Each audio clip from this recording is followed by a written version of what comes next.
अस्सलाम वालेकुम जी, सुबह सवेरे पाकिस्तान में बहुत खुशामदीद। मैं हूँ शिफा यूसुफ से और मैं हूँ वैस मंगलवाला। मेरी तरफ से भी आप सबको अस्सलाम वालेकुम। खुदा का शुक्र है कि उसने हमें आज की सुबह देखना नसीब फरमाई। आज की सुबह का आगाज़ करते हैं एक बहुत अहम बात से। 12 जून है आज, और 12 जून ये दिन दुनिया में वर्ल्ड चाइल्ड लेबर डे के नाम से मनाया जाता है। और चाइल्ड लेबर की अगर हम बात करें तो चाइल्ड लेबर में मामला ये होता है कि वो बच्चे जो कि तालीम हासिल करने के बजाय या शायद कुछ तालीम हासिल करने के साथ साथ काम कर रहे हैं, उनकी उम्रें काम करने की नहीं है, लेकिन वो मुख्तलिफ काम कर रहे हैं। और ज़ाहिर है जब कोई बच्चा काम कर रहा होता है तो उसके अंदर क्या चीज़ें आ जाती हैं कि वो किसी गैराज पे छोटा मैकेनिक लगा हुआ होगा, सड़क पर जो है वो कुछ बेच रहा होगा, हाँ घरों में काम कर रहा होगा, डोमेस्टिक लेबर हो जाते हैं। फिर कौन से डोमेस्टिक लेबर जिसको आप कहते हैं, हाँ बिल्कुल। तो ये कर रहा होगा या सड़कों पर मुख्तलिफ़ चीज़ें बेच रहा होगा। अब इन बच्चों के हवाले से आज का दिन मनाया जाता है, लेकिन मामला वही है कि दिन तो मना लिए जाते हैं, लेकिन कुछ उसके हवाले से काम करना ये बड़ा ज़रूरी है। क्योंकि अगर पाकिस्तान के स्टैटिस्टिक्स की बात की जाए, मैं कुछ स्टैटिस्टिक्स देख रहा था, पाकिस्तान के ऑफिशियल स्टैटिस्टिक्स तो हमें पता है कि पाकिस्तान में किसी भी चीज़ के नहीं है। हाँ, बस सिवाय इसके कि हमें ये पता है, वो भी सियासी नारा बन गया है कि इतने करोड़ बच्चे स्कूल से बाहर हैं, तो ये हमें पता है। शायद अब वो भी उसमें भी इजाफा हो गया होगा। बिल्कुल, बहुत सारे स्कूल से हतमी तौर पर जो स्टैटिस्टिक है ना, वो यही स्टैटिस्टिक सामने आता है कि जी इस प्रोग्राम के 2 एंकर है, ये स्टैटिस्टिक है हतमी तौर पे जो आपको नजर आ रहा है 100%। इसके अलावा स्टैटिस्टिक्स का तो हमारे यहाँ पे रिवाज बहुत ही कम है। हाँ। अच्छा, अब जो मैं देख रहा था स्टैटिस्टिक्स पाकिस्तान के हवाले से चाइल्ड लेबर के, वो कुछ यूँ हैं कि कोई तकरीबन 33 लाख बच्चों का फिगर दिया जाता है कि जो चाइल्ड लेबर में इन्वॉल्व है, और इसमें से कोई तकरीबन 20 लाख के करीब हैं पंजाब में, 10 लाख के करीब हैं सिंध में, नहीं केपी में। अच्छा। और कोई तकरीबन 2.5-3 लाख के करीब सिंध में हैं, और 14-15 हज़ार के करीब जो है वो बलूचिस्तान में।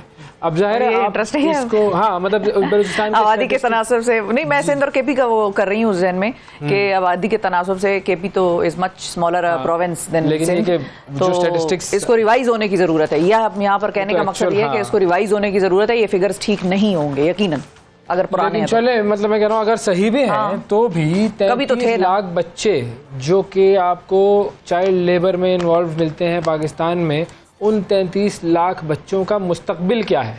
कहाँ काम कर रहे होते हैं ये? मैकेनिक्स की उस दुकानों पे, तंदूर पे, जो चाय के ढाबे होते हैं, होटलों पे होते हैं। फिर सफाइयाँ लोगों के घरों में कर रहे होते हैं, जो डोमेस्टिक लेबर है उसमें होते हैं।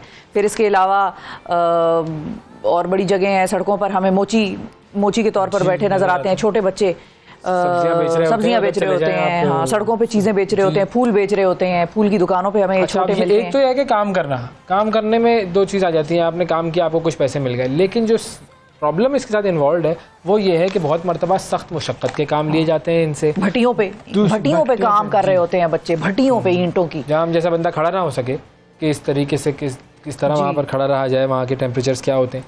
दूसरी चीज़ ये कि कितना साइकोलॉजिकल और फिजिकल अब्यूज़ इन बच्चों को मिल रहा होता है। बिल्कुल एक्सप्लॉयट हो रहे होते हैं। इसमें आप खेती बाड़ी में भी जो बड़े बड़े जागीरदारों के या जो ज़मींदारों के खेत होते हैं जिनमें कि एक आदमी काम कर रहा है, उसमें जागीरदार साहब कहेंगे कि तुमने बहुत टाइम लगा कर रहे हो, साथ लड़के को भी लगाओ। हाँ। तो साथ जो छोटे बच्चे होंगे उसको भी लगाया होगा। उसकी उजरत नहीं मिलेगी, उसको मिलेगी उजरत उसको सिर्फ बाप की। बच्चे साथ हाथ बटा रहे हैं, लेकिन हाथ बटाने में फिर वो काम कर रहे हैं अच्छा खासा। तो ये सारी चीज़ें जो हैं ये हमें अपने माशरे में आम नज़र आती हैं। इस चीज़ पर काम करने की हमें ज़रा ज़रूरत है कि इन बच्चों के मुस्तकबिल के बारे में सोचा जाए और इन बच्चों का मुस्तकबिल सही किया जाए। एक भी बच्चा चाइल्ड लेबर में नहीं होना चाहिए। दुनिया में 4 ममालिक ऐसे हैं, पेरू, माली वगैरह हैं, और पाकिस्तान भी उसमें शामिल है। चौथा मुझे याद नहीं आ रहा इस वक्त, लेकिन जिसमें ख़तरनाक हद तक ये मामला है, और बिल्कुल पाकिस्तान उसमें शामिल है इन चीज़ों में। तो इसको सही करने की ज़रूरत है। आज का दिन आप लोग भी जब देखें तो कोशिश करें कि उन बच्चों के लिए कुछ कर सकें। बिल्कुल, अगर आप हर एक शख्स अगर किसी एक बच्चे की भी ज़िंदगी बदलने में कामयाब हो जाता है तो यकीन मानिए कि 33 लाख बच्चे कुछ भी नहीं है, बहुत छोटा सा नंबर है ये। ये तो थी जी कुछ वर्ल्ड चाइल्ड लेबर डे के हवाले से बात। अब हम चलते हैं, देखते हैं 60 सेकंड न्यूज़। महंगाई इतनी है कि गरीब आदमी का 50,000 में भी गुजारा नहीं हो रहा। वज़ीर आज़म शहबाज शरीफ का बयान। तूफ़ान हाइपर जॉय में मज़ीद शिद्दत, 15 जून को केटी बंदर और गुजरात के दरमियान टकराने का इम्कान। पहला रूसी खाम तेल बरदार जहाज़ कराची में बंदरगाह पर पहुंच गया। मीरानशाह में दहशतगर्दों से फायरिंग का तबादला, पाक फ़ौज के 3 जवान शहीद, 3 दहशतगर्द भी मारे गए। रवां साल गंदम की पैदावार 2,76,00,000 टन रिकॉर्ड, मकई की फसल में 7% इजाफा, कौमी पैदावार 1,01,00,000 टन से भी तजावुज़ कर गई। ऑस्ट्रेलिया ने भारत को शिकस्त देकर वर्ल्ड टेस्ट चैंपियनशिप जीत ली। सर्बिया के नोवाक जोकोविच ने फ्रेंच ओपन जीतकर सबसे ज़्यादा 23 ग्रैंड स्लैम टाइटल जीतने का रिकॉर्ड कायम कर दिया। तुर्किया में रॉकेट और बारूद बनाने वाली फैक्ट्री में धमाका, 5 अफराद हलाक। रियाद में अरब चीन बिजनेस कॉन्फ्रेंस, पहले ही रोज़ $10 अरब के सरमायाकारी मुआहिदों पर दस्तखत। और भारतीय रियासत राजस्थान में सबसे ज़्यादा जोड़ों की इज्तिमाई शादियों का रिकॉर्ड, 2143 पसमानदा जोड़ों की शादी कराई गई। जी ये थी 60 सेकंड न्यूज़। और आपने देखा कि जी एक तो भारत में सबसे ज़्यादा जोड़ों की शादियां करवाई गई हैं, ये एक बड़ा रिकॉर्ड है। और ये वो बेसिकली लोग होते हैं कि जो कि गरीब होते हैं और अफोर्ड नहीं कर पाते, उनकी ये शादियों का सिलसिला किया गया, बड़ा ज़बरदस्त एक रिकॉर्ड बनाया। अच्छा, पाकिस्तान में भी वैसे ये चीज़ होती है, पाकिस्तान में भी काफ़ी होता है, बिल्कुल काफ़ी होता है। तो ये इज्तिमाई शादियाँ, जी इज्तिमाई शादियाँ, और ये पॉजिटिव चीज़ है क्योंकि हम सब जानते हैं कि अगर आप एक शादी के लिए ख़र्चे का तखमीना लगाएं तो गरीब आदमी जो है वो बेचारा इसमें परेशान हो जाता है कि मैं किस तरीके से शादी करूँगा अपनी बेटे की या अपने बेटे की। बिल्कुल। तो एक तो ये सिलसिला है। अच्छा, दूसरा फिर बहुत सारे मामलात हैं वो हम डिस्कस कर लेते हैं अभी, क्योंकि एक तो क्रिकेट का मामला है जो कहीं कुछ गैर यकीनी जो थी वो ख़त्म होने लगी है। और कल जो मैच देखा मैंने तो भाई वो आपकी टीम जीत गई भाई, मेरी अपनी टीम जीत गई। आपकी जो अपनी टीम थी ना, अपनी टीम, खुशियां मनाए, जश्न मनाए। देखिए बात ये थी कि पराई टीम ना जीते, अपनी जीत जाए बस। पराई से आप तो समझ गए कि मेरी मुराद क्या है, बाकी अपनी जो भी हो वो जीत जाए। भारत और ऑस्ट्रेलिया के दरमियान जो वर्ल्ड टेस्ट चैंपियनशिप का फाइनल खेला गया वो ऑस्ट्रेलिया ने जीत लिया। तो शिफा की तरफ से आज जश्न का इंतजाम है, दोपहर को खाना शिफा खिलाएंगे सब गरीबों दे रही हूँ मैं। शायद तो रात में होता है, आप दोपहर में ज़ोराना कर दें आप। अब हम रात का इंतजार नहीं कर सकते, हो सकता है आपका माइंड बदल जाए। सही है, तो इसीलिए गरीबों को खाना खिलाएं, खुशियाँ बांटें। अब जो दूसरा मामला था वो था एशिया कप वाला। एशिया कप में बुनियादी तौर पर भारत की जानिब से पाकिस्तान में खेलने से जब इनकार हुआ था तो उसके बाद हम सब जानते हैं कि एशिया कप तनाज़ात का शिकार हो गया था। फिर पाकिस्तान ने हाइब्रिड मॉडल तजवीज़ किया था जिसके मुताबिक कुछ मैच पाकिस्तान में कुछ UAE में खेले जाने थे। इस मॉडल पर भी एतराज़ात सामने आए थे। अब जो इत्तलात आ रही हैं वो ये है कि एशिया कप में शिरकत करने वाले ममालिक के क्रिकेट बोर्ड्स के दरमियान इत्तफाक़ राय हो चुका है। टूर्नामेंट के 13 मैचेस में से 4 या 5 जो है वो पाकिस्तान में होंगे, बाकी श्रीलंका में खेले जाएंगे। तो ये एक हाइब्रिड मॉडल हो गया है, श्रीलंका प्लस पाकिस्तान। और उम्मीद ये की जा रही है कि एशियन क्रिकेट काउंसिल का जो है ये तरमीम शुदा जो शेड्यूल है वो इसको मंजूर कर लेगी और यूं ये मसला हल हो जाएगा खैर आफियत से। अच्छा, खैर आफियत से तो हम नहीं कह सकते, बड़े इसके अंदर टेंशनें रही हैं बहुत कम। अब बेसिकली तो बदमाशी इन्वॉल्व रही है भारत की, और इसमें क्या कह सकते हैं। नहीं जी मैं नहीं आऊँगा पाकिस्तान, तो बस ना आओ। लेकिन बहरहाल बहुत सारे कमर्शियल इंटरेस्ट इन्वॉल्व होते हैं, बहुत सारी चीज़ें इन्वॉल्व होती हैं। तो अब ये उम्मीद है कि कुछ सेटल हो जाएगा मामला। बिल्कुल। अब आगे हम बढ़ते हैं और आगे हमने मौसम की तरफ चले जाना है अभी। अच्छा, या बाद में ज़रा हम करेंगे ये, ज़रा अगर बता देंगे प्रोड्यूसर साहब तो। अच्छा, हुआ ये है कि एक नहीं वो तो आखिर की बात थी ना, तो इसलिए मैं कह रही हूँ कि हम टुवर्ड्स द एंड करेंगे या क्योंकि वहाँ पर ज़रा हालात तशवीशनाक है। अच्छा हाँ चलो ठीक है। एक तो खैबर पख्तूनख्वा में बड़ी तबाही हुई है और अभी आगे खतरा मौजूद है, खतरा हमारे सरों पर लटक रहा है क्योंकि जो कोस्टल बेल्ट है वहाँ पर भी जो तूफानों का सिलसिला है और कराची के हवाले से भी अलर्ट्स वगैरह जारी कर दिए गए हैं। कराची में तो लोग सी व्यू पे चले जाते हैं ना तूफान देखने के लिए। कराची वालों खुदा का को खौफ करो, अल्लाह रसूल का नाम लो तुम लोग, यार क्या करते हो भाई, ठीक है, एक ज़माना था। अच्छा, हमारे यहाँ पे ना वो क्या उस जमाने में क्या था? मतलब वो जब तूफान का नए नेचर तूफान थोड़ा कम आने होता शुरू था हो ना, और जाते नया नया एक नया फिनोमेना था। अच्छा, लोग पहुंच जाते थे, उस वक्त भी गलत करते थे और बहुत मर्तबा ऐसा होता था कि लोगों को रोकना पड़ता था। अभी भी ये किया है उन्होंने, बंद कर दिया सीधी वाली सड़क। ये कराची वालों के अपने नक्शे ही नहीं खत्म हो रहे। ये वैसे सही किया है वैसे। अजीब हरकतें हैं भाई, अभी बताते हैं इसके बारे में ही बात करते हैं। लेकिन वैसे हम आपको आज हमारी खबरें मोर और लेस किसी ना किसी तरह जुड़ी हुई हैं क्लाइमेट चेंज से। अच्छा। और आपको एक बड़ी इंटरेस्टिंग वीडियो मैं दिखाती हूँ क्लाइमेट चेंज में हो किस तरह से रहा है और किस तरह से लोगों पर नजरअंदाज हो रहा है। और हम तो चलो आदत है ना, हमें 50 डिग्री सेंटीग्रेड सिब्बी वगैरह हमें तो आदत है, लंदन वगैरह में आदत नहीं है। लंदन की भी खबर आ गई और लंदन वो तो आनी थी वैसा, वो तो आ रही थी। तो लंदन इन दिनों शदीद गर्मी की लपेट में है। पिछले साल भी वहां पर जबरदस्त हीट वेव थी, लोगों ने पंखे तो क्या एसी भी लगा लिए हैं वहां पर। अच्छा, कई इलाकों में दर्जा हरारत 32 डिग्री सेंटीग्रेड तक पहुंच गया और ये वहां पर अच्छा खासा गर्म डिग्री। तो मैं सोच रहा हूँ कुछ भी नहीं, 32 नॉर्मल रोजाना की बुनियाद में। और क्या।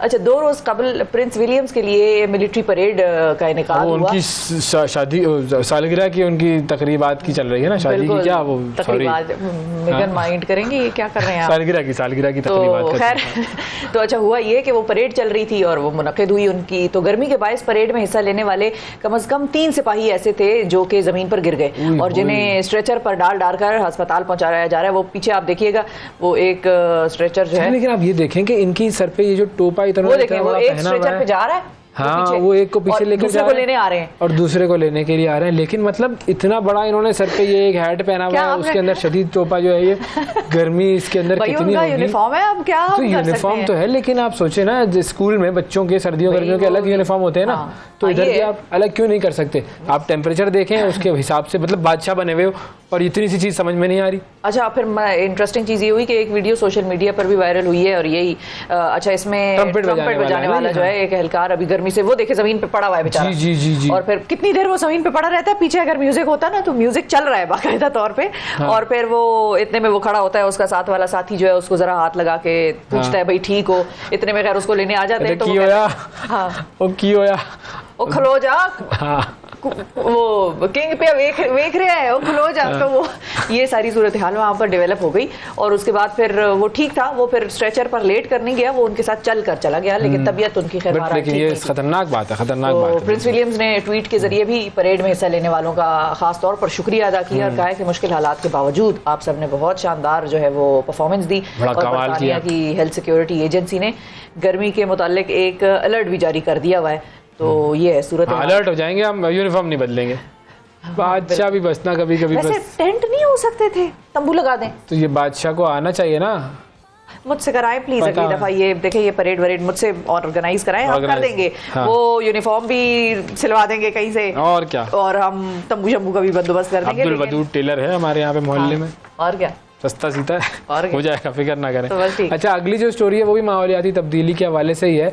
मुख्तलिफ खित्तों के जंगलात में आग लगने के वाक़यात बढ़ते जा रहे हैं और इस आग का जो धुआं है वो हवा के परों पर सवार होकर सैकड़ों बल्कि कई हज़ार किलोमीटर तक फैल जाता है। और सिर्फ कैलिफोर्निया में गुज़िश्ता दिहाई के दौरान आग लगने के 125 वाक़यात पेश आए और इसकी वजह से हुआ क्या है, आसमान नारंगी रंग का नज़र आता है, कलर ही चेंज हो गया स्काई का।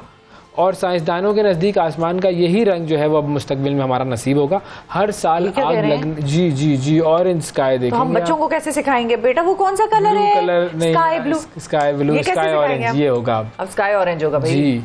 अच्छा, शिद्दत बढ़ रही है आग लगने के वाक़यात में, एयर क्वालिटी इंडेक्स जो है उसमें ख़राबी हो रही है और ज़ाहिर है जब एयर क्वालिटी इंडेक्स बढ़ जाता है तो इंसानों को नुकसान पहुँचना शुरू हो जाता है। लाहौर में ये तकरीबन 450 तक पहुँच जाता है ये एयर क्वालिटी इंडेक्स, और फिर वो मास्क पहनना ज़रूरी हो जाता है और इसके अलावा आंखों की हिफाजत के लिए फिर ड्रॉप्स का इस्तेमाल ज़रूरी हो जाता है। ब्रिटिश कोलंबिया में, कनाडा में जो आग लगी हुई है, वो जंगलों में शदीद आग लगी हुई है, फिर उस आग का धुआं अमेरिका तक पहुंच रहा है। एक अजीब हमने हड़बोंग मचाई हुई है। अब ये ऐसा फिनोमेना है क्लाइमेट चेंज कि जो दुनिया के किसी 2-4 मुल्क में अगर उनकी वजह से हो रहा है तो बाकी सारे भी इफेक्ट हो रहे हैं। किसी और मुल्क में कोई तबाही आ रही है तो साथ वाला भी इफेक्ट हो रहा है, तो ये सबको ही अपनी लपेट में ले रहा है। और इस पे अब ये नहीं हो सकता कि मतलब कनाडा में या पाकिस्तान में कोई चीज हो रही है और भारत को या अमेरिका को टेंशन ना हो। हाँ, वो भी मजबूर हो गए हैं इस पर सोचने के लिए, क्योंकि ये एक ऐसा फिनोमेना है ज़ाहिर है कि वो पूरी दुनिया में फैल गया। अब वो किसी एक खित्ते का प्रॉब्लम रह नहीं गया।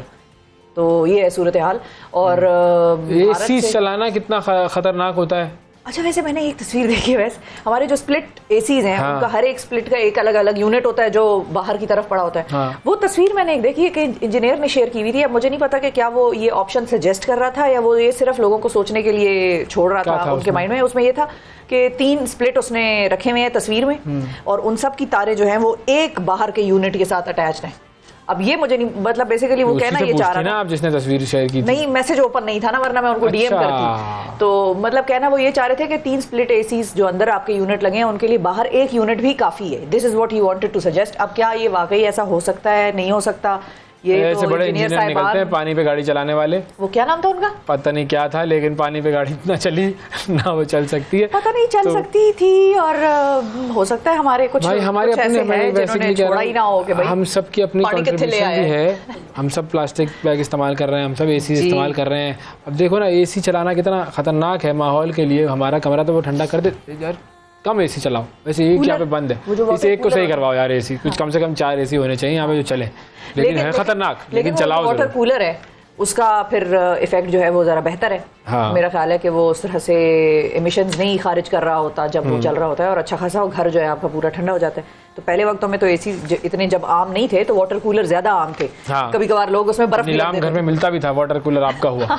सही बता रहा हूँ बिल्कुल। आपको, वो नीलाम घर देखें आप, उसके एपिसोड पुराने, और क्या? उसमें मिलेगा आपको। बिल्कुल। अच्छा, एक तो चलो ये हमने जो बात कर ली लंदन वगैरह की, हाँ, climate लेकिन जो पाकिस्तान में जो मामलात हुए जी। वो भी बड़े ख़तरनाक हैं। और माहौलियाती तब्दीली के हवाले से जो गुज़िश्ता बरस हमने सैलाब देखा, वो चारों सूबों के मुख्तलिफ इलाकों में उस सैलाब ने तबाही मचाई।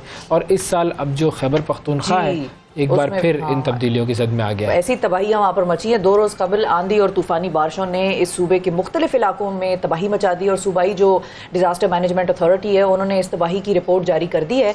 और रिपोर्ट के मुताबिक अब तक 27 अफराद जाँ बहक हो चुके हैं और 146 के ज़ख्मी होने की इतलात भी मौजूद है, जबकि 69 मकानात को नुकसान पहुँचा है। आंधी और बारिशों ने पंजाब में भी बड़ा नुकसान पहुँचाया है और मजमूई तौर पर 5 अफराद हलाक हुए हैं और 17 ज़ख्मी हुए हैं। अच्छा, मवेशी, लोगों के मवेशी भी बड़ी हद तक जो है वो मतलब अपनी जिस पर जान से उनका हाथ धो घर का बैठे। चलना डिपेंड करता है कि अगर वो आगे मवेशी ईद आ रही होंगे थी, उन्होंने मतलब पूरा साल उसको पाला होगा इस उम्मीद में कि भाई ईद पे वो जानवर हमने बेचना है, जी। तो बड़ी ईद भी बस is just around the corner. तो इस पे हम बात करेंगे। हमारे साथ हिदायतुल्लाह हैं जो कि बन्नू से मौजूद हैं, हमारे नुमाइंदे हमारे साथ। अस्सलाम वालेकुम हिदायतुल्लाह, ये बताइएगा कि क्या सूरत हाल बनी जब इतनी ज़्यादा तूफ़ान और आंधी वहाँ पर आई बन्नू में?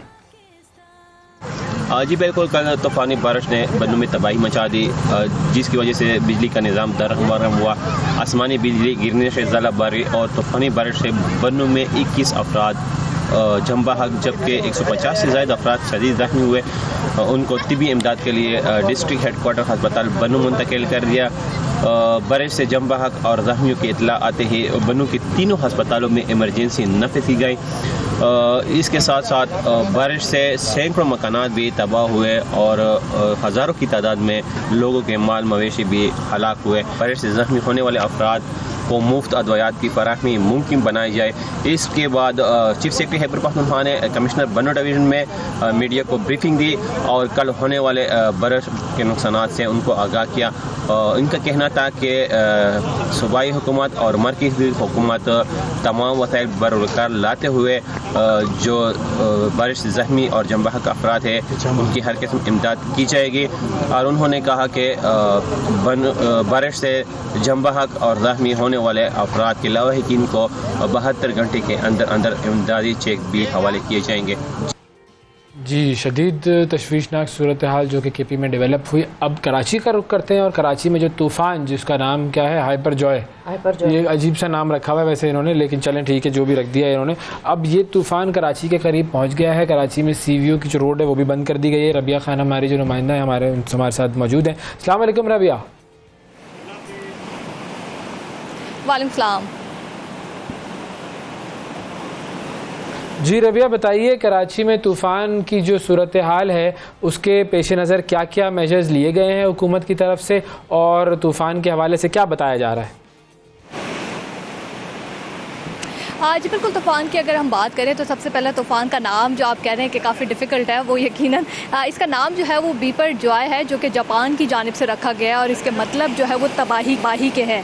और जिस तरीके से ये सिंध की जानिब और भारतीय गुजरात की जानिब आगे बढ़ रहा है तो कुछ ऐसा ही रहा है कि तबाही जो है वो यकीनी है। लेकिन अगर इसकी शिद्दत की बात करें तो कैटेगरी 3 में जो है वो ये तूफ़ान पहुँच चुका था और इसके अतराफ़ तकरीबन बताया जा रहा है कि 180 से 200 किलोमीटर फ़ी घंटा की रफ्तार से हवाएं चल रही हैं। लेकिन अब कुछ इतलात ऐसी हैं कि इसकी कैटेगरी में जो है वो कमी आना शुरू हो गई है और अब से कुछ देर बाद कहा यह जा रहा है कि कैटेगरी 2 में जो है वो ये ट्रांसफ़र हो जाएगा और जब तक ये भारतीय रियासत गुजरात और सिंध से टकराएगा तो मुमकिन तौर पर ये कैटेगरी 1 में शामिल हो जाएगा। महकमा मौसमियात का इस हवाले से ये कहना है कि इस वक्त जो है वो कराची से तकरीबन 600 किलोमीटर दूर जनूब में मौजूद है समंदी तूफ़ान और अगर ठट्टा से बात करें तो इसका फासला जो है वो 580 किलोमीटर बताया जा रहा है। इसके अलावा जो है वो ये समंदी तूफ़ान तकरीबन मशरिक़ की सिमत में इस वक्त सफ़र कर रहा है और जो इलाका है साहिल का मशरिक़ की तरफ वहाँ पर जो है वो इसका रुख है, लेकिन 14 जून के बाद जो है वो इसकी सिमत में थोड़ी सी तब्दीली जो है वो अमल में आएगी और बताया जा रहा है कि शुमाल मशरिक़ की जानिब जो है वो इसका रुख हो जाएगा, जिसके बाद 15 जून की दोपहर को इम्कान ज़ाहिर किया जा रहा है कि समुद्री तूफ़ान भारतीय गुजरात और सिंध की साहिली पट्टी से टकराने के इम्कानात हैं। यानी 15 जून की दोपहर तक जो है वो शदीद बारिशों के इम्कानात ज़ाहिर किए जा रहे हैं। साथ साथ महकमा मौसमियात का ये भी कहना है कि 15 जून से कबल ही 13 जून की रात जो है वो सिंध के मुख्तलिफ इलाके जिनमें मीरपुखास, टंडुलियार, हैदराबाद, टड्डू मोहम्मद खान समेत जो है वो कराची, सजावल और ठट्ठा में जो है वो शदीद बारिशों के साथ साथ जो है वो तेज़ हवाएं चलेंगी और हवाओं की रफ्तार जो है वो तकरीबन 100 से 80 किलोमीटर फ़ी घंटा होगी, जबकि कराची में 60 से 80 किलोमीटर फ़ी घंटा की रफ्तार से हवाएं चलेंगी, जो कि काफ़ी तेज़ हवाएं होंगी, जिसके बायस जो है वो इमलाक को नुकसान पहुँच सकता है। जो खस्ता हाल इमारतें हैं वो गिरने का खदशा है, साथ साथ साइन बोर्ड्स गिरने का खदशा है। इस हवाले से PDM ने भी अलर्ट जारी किया है। शहर में बड़ा क्या मेजर्स लिए गए हैं और हुकूमत की तरफ से क्या इकदाम लिए गए हैं? जी, क्योंकि आप तो साहिल समंदर पर मौजूद हैं, इस पर भी बात करते हैं। पहले हुकूमत ने क्या क्या इकदाम लिए हैं ये बता दें, फिर आपसे बात करते हैं कि आप समुद्र पे क्या कर रही हैं। जी, मैं समंदर पे यकीनन अपनी ड्यूटी के लिए आई हूँ। वैसे समंदर पे आने पर पाबंदी है, दफ़ा 144 जो है वो हुकूमत की जानिब से नाफिज की गई है, लेकिन कल तक हम देख रहे थे, बल्कि अभी भी मेरे अतराफ़ में कुछ लोग ऐसे हैं जो कि समंदर पर मौजूद हैं और किसी किस्म की कोई सिक्योरिटी हमें यहाँ पर नज़र नहीं आ रही है। सेकंड PDM की जानिब से ये अहकाम दिए गए थे कि फ़ौरी तौर पर साइन बोर्ड्स और बिल बोर्ड्स हटाए जाएँ, तो हमें कोई इस तरीके की चीज़ शहर में अब तक नज़र नहीं आई है कि शहर की शाहराहों पर जो बड़े बड़े बोर्ड्स लगे हुए हैं उनको हटा दिया गया हो। तो ऐसा कुछ इकदाम देखने में तो नहीं आ रहे, लेकिन अलबत्ता वज़ीर इत्तलात सिंध शर्जील इनाम मेमन ने ये ज़रूर कहा कि हम जो है वो मुकम्मल तौर पर अलर्ट हैं, तमाम तर इंतजाम किए जा रहे हैं, लेकिन अमली सूरत में थोड़ा इस तरीके के काम नज़र कम आ रहे हैं। आज जो है वो साहिल पर CVP जो सड़क है वो बंद कर दी गई है और लोगों को बार बार ये इतला दी जा रही है कि वो समंदर में ना जाएँ। माहिगीरों को भी 17 जून तक समंदर में ना जाने की हिदायत की गई है। साथ साथ शहरी जो है वो समंदर में नहाने से जो है वो गुरेज करें। जी, अच्छा, इस वक्त आप किस समुंदर पर मौजूद हैं? समंदर तो वही है, कौन से साहिल पर?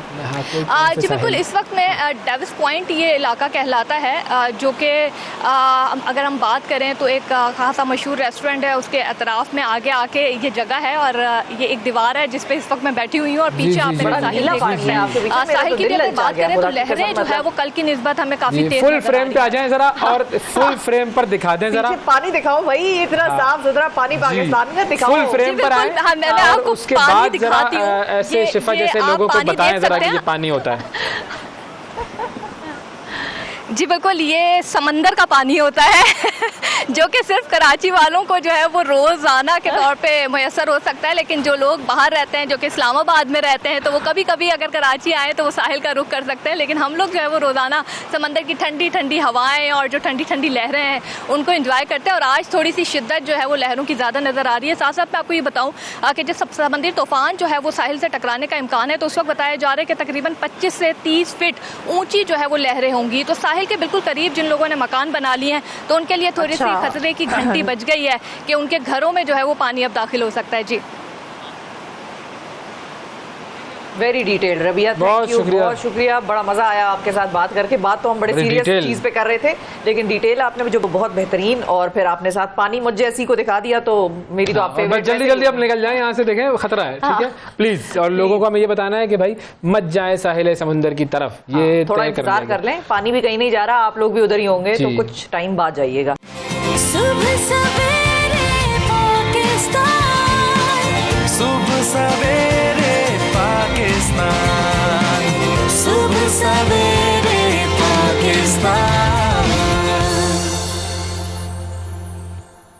वेलकम बैक जी, वेलकम बैक। सुबह सवेरे पाकिस्तान में एक मरतबा फिर खुशामदीद। गर्मियों की छुट्टियों का आगाज हो चुका है, हमारी छुट्टियां नहीं है। पेरेंट्स परेशान, क्या माए खास तौर पे कुछ ज्यादा ही परेशान है। मर्द हजरात को तो छुट्टी नहीं होती ना, वो तो they have this ample opportunity के वो घर से बाहर निकले, कहें भाई हमारी तो नौकरी चल रही है, हमें तो जाना ही तो क्या करें, वो नौकरी नहीं करेंगे तो कमाएंगे कैसे, कमाएंगे नहीं तो खाएंगे कैसे। लेकिन बस परेशानी जो है वो खवातीन को और ग्रैंड पेरेंट्स को, ग्रैंड पेरेंट्स के साथ वैसे बच्चों का रिश्ता और तरह का होता है, तो वो हमेशा एंजॉय करते हैं बच्चों को। अब जो है वो हमने समर कैंप का एक सिलसिला शुरू किया है। समर कैंप के हवाले से अभी कॉल इन सेगमेंट करते हैं। पहले आपसे पूछते हैं भाई समर कैंप में क्या होना चाहिए, आपके बच्चे समर कैंप कैसे गुजारते हैं, और समर कैंप गुजारने के हवाले से क्या क्या आपके खर्चात होते हैं, क्या क्या एक्टिविटीज होती हैं, थोड़ा हमें भी बताएं, थोड़ा अपने नाजरीन जो बाकी हमारे सुन रहे हैं उनको भी बताएं कि समर कैंप में बुनियादी तौर पर नानी के घर जाने के अलावा और क्या होता है। क्या आप इतना क्रिएटिव पेरेंट हैं कि आपने बच्चों के लिए कोई अनोखी सी, डिफरेंट सी, यूनिक सी एक्टिविटी जो है वो प्लान की होती है समर में, ये बताइएगा जरूर, क्योंकि एक पेरेंट से दूसरे पेरेंट को हम चाह रहे हैं आइडियाज भी मिले, तो ये जरूरी है। हाँ, अब हमने क्या करना है ये भी हम बता देते हैं आपको कि हमारे समर कैंप में क्या होगा, और आपकी कॉल्स भी ले लें, नंबर भी स्क्रीन पर चल रहा है। अच्छा, हमारे समर कैंप में क्या होगा, देखें हमने बात करनी है बच्चों की एंटरटेनमेंट और उनकी जहनी सलाहियतों को डेवलप करने के हवाले से और उनके कुछ सीखने के हवाले से, ठीक है जी। तो अब हम मुख्तलिफ चीज़ों पर बात करेंगे। एक तो सबसे इंपॉर्टेंट चीज़ होगी हमारी कि कैरियर्स पर बात करेंगे कि भाई बच्चों को अगर कैरियर चूज़ करना है तो कौन सा कैरियर चूज़ किया जाए। कैरियर एक्सपर्ट्स हमारे पास मौजूद होंगे हर फील्ड के, बिल्कुल, काउंसलर्स वगैरह होंगे, काउंसलर्स, और वो जो उस डोमेन के एक्सपर्ट्स हैं। जैसे अगर आपको एंकर बनना है तो आप शिफा यूसुफजई से पूछेंगे और भाई शिफा बताएं एंकर कैसे बना जाए, ठीक है ना। तो इस तरीके से उस डोमेन के लोग होंगे जो आपको बताएंगे कि जी ये कैरियर चूज़ करना है तो ये पाथ होनी चाहिए। नंबर 1 तो ये हो, ठीक है। नंबर 2 क्या है? नंबर 2 ये है कि हमें एंटरटेनमेंट की तरफ जब उनको लेके आना है तो फिर ऐसा एंटरटेनमेंट हो। बहुत मर्तबा हम ये देखते हैं कि बच्चों के लिए कोई चीज़ है नहीं, ना फिल्में बनती हैं, ना कार्टून्स मजीद आ रहे हैं, तो हमने एंटरटेनमेंट भी उनको बतानी है कि भाई किस किस्म की फिल्में देखें, किस किस्म, कौन सी फिल्में ऐसी हैं जो आपको देखनी चाहिए, कौन सी ऐसी बुक्स हैं जो आपको पढ़नी चाहिए, तो बिल्कुल, तो वो हम आपको बताएंगे जो खास तौर पर बच्चों के माइंडसेट को मद्देनजर रखते हुए बनाई गई हों या लिखी गई हों बच्चों के माइंडसेट। तो और जाहिर है क्योंकि एज अप्रोप्रिएट मामला जो है वो होता है बच्चों के साथ और होना भी चाहिए, तो बिल्कुल कौन सी फिल्में देखें बच्चे और वालिदैन के साथ मिलकर बैठकर, ये एक अच्छी एक्टिविटी होती है, और कौन सी किताबें पढ़ें बच्चे, ये चीज़ें भी हम आपको बताएंगे अपने समर कैंप में। अच्छा, फिर उसके अलावा हम आपको ये बताएंगे कि आप हमारे प्रोग्राम के अंदर बच्चे जो टैलेंटेड बच्चे हैं वो तशरीफ़ ला सकते हैं, और जब वो यहाँ पर आएंगे तो उनसे कुछ मुकाबले होंगे ज़हनी आजमाइश वगैरह के, ठीक है। सवालन जवाबन मुख्तलिफ चीज़ें होंगी, और जो सवाल जवाब पूछे जाएंगे उन सवाल जवाब में शिफा का मुकाबला होगा बच्चों से। बिल्कुल बिल्कुल, मेरा मुकाबला होगा बच्चों से, और अवैस जो है वो जज होंगे, रेफरी एम्पायर बल्कि। अच्छा, आसमा है हमारे साथ फैसलाबाद से। अस्सलाम वालेकुम। वालेकुम अस्सलाम, कैसी हैं आप? हम बिल्कुल ठीक ठाक है। आसमा बताएं क्या कहना चाहेंगी समर कैंप के हवाले से? बच्चों को छुट्टियां हो गई हैं, समर आ गए हैं, तो क्या एक्टिविटीज होनी चाहिए उस हवाले से बच्चों की? बताएं, आप बताएं आपके ख्याल में क्या एक्टिविटी होनी चाहिए? आपके कितने बच्चे हैं? में आई एम अ स्टूडेंट। अच्छा, कौन सी क्लास की? BS रिसेंटली मैंने कंप्लीट किया है। तो आप किन बच्चों के लिए पूछ रहे हैं, पहले जरा डिटेल तो बताएं ना, किस एज के बच्चे हैं? मेरी भांजी है एक, छोटी है वो। कितनी एज है? केजी में पढ़ती, केजी में पढ़ती है, उसको तो केजी में ही रखें आप। वो केजी जो है ना वो वैसे ही समर कैंप होता है। बच्चियों को उस एज की सिलाई कढ़ाई सिखाएं, नहीं वैसे कुकिंग उस एज में, डो आटा गूंदना, मैं तो अपनी केजी में सिखाते हैं उसको, वो आता है ना, उनको पहले से ही आता है। वो इतना माओ को देख रहे होते हैं या वो इतना ऑब्जर्व कर रहे होते हैं कि बच्चियों को बड़ा शौक होता है, और इवन उस एज के तो लड़के भी आटा गूंदने और रोटियां बेलने के बड़े शौकीन होते हैं। आप जरा ट्राई कीजिएगा कभी। दो आप क्या करती थी अपने बचपन में समर कैंप में, समर की छुट्टियों में?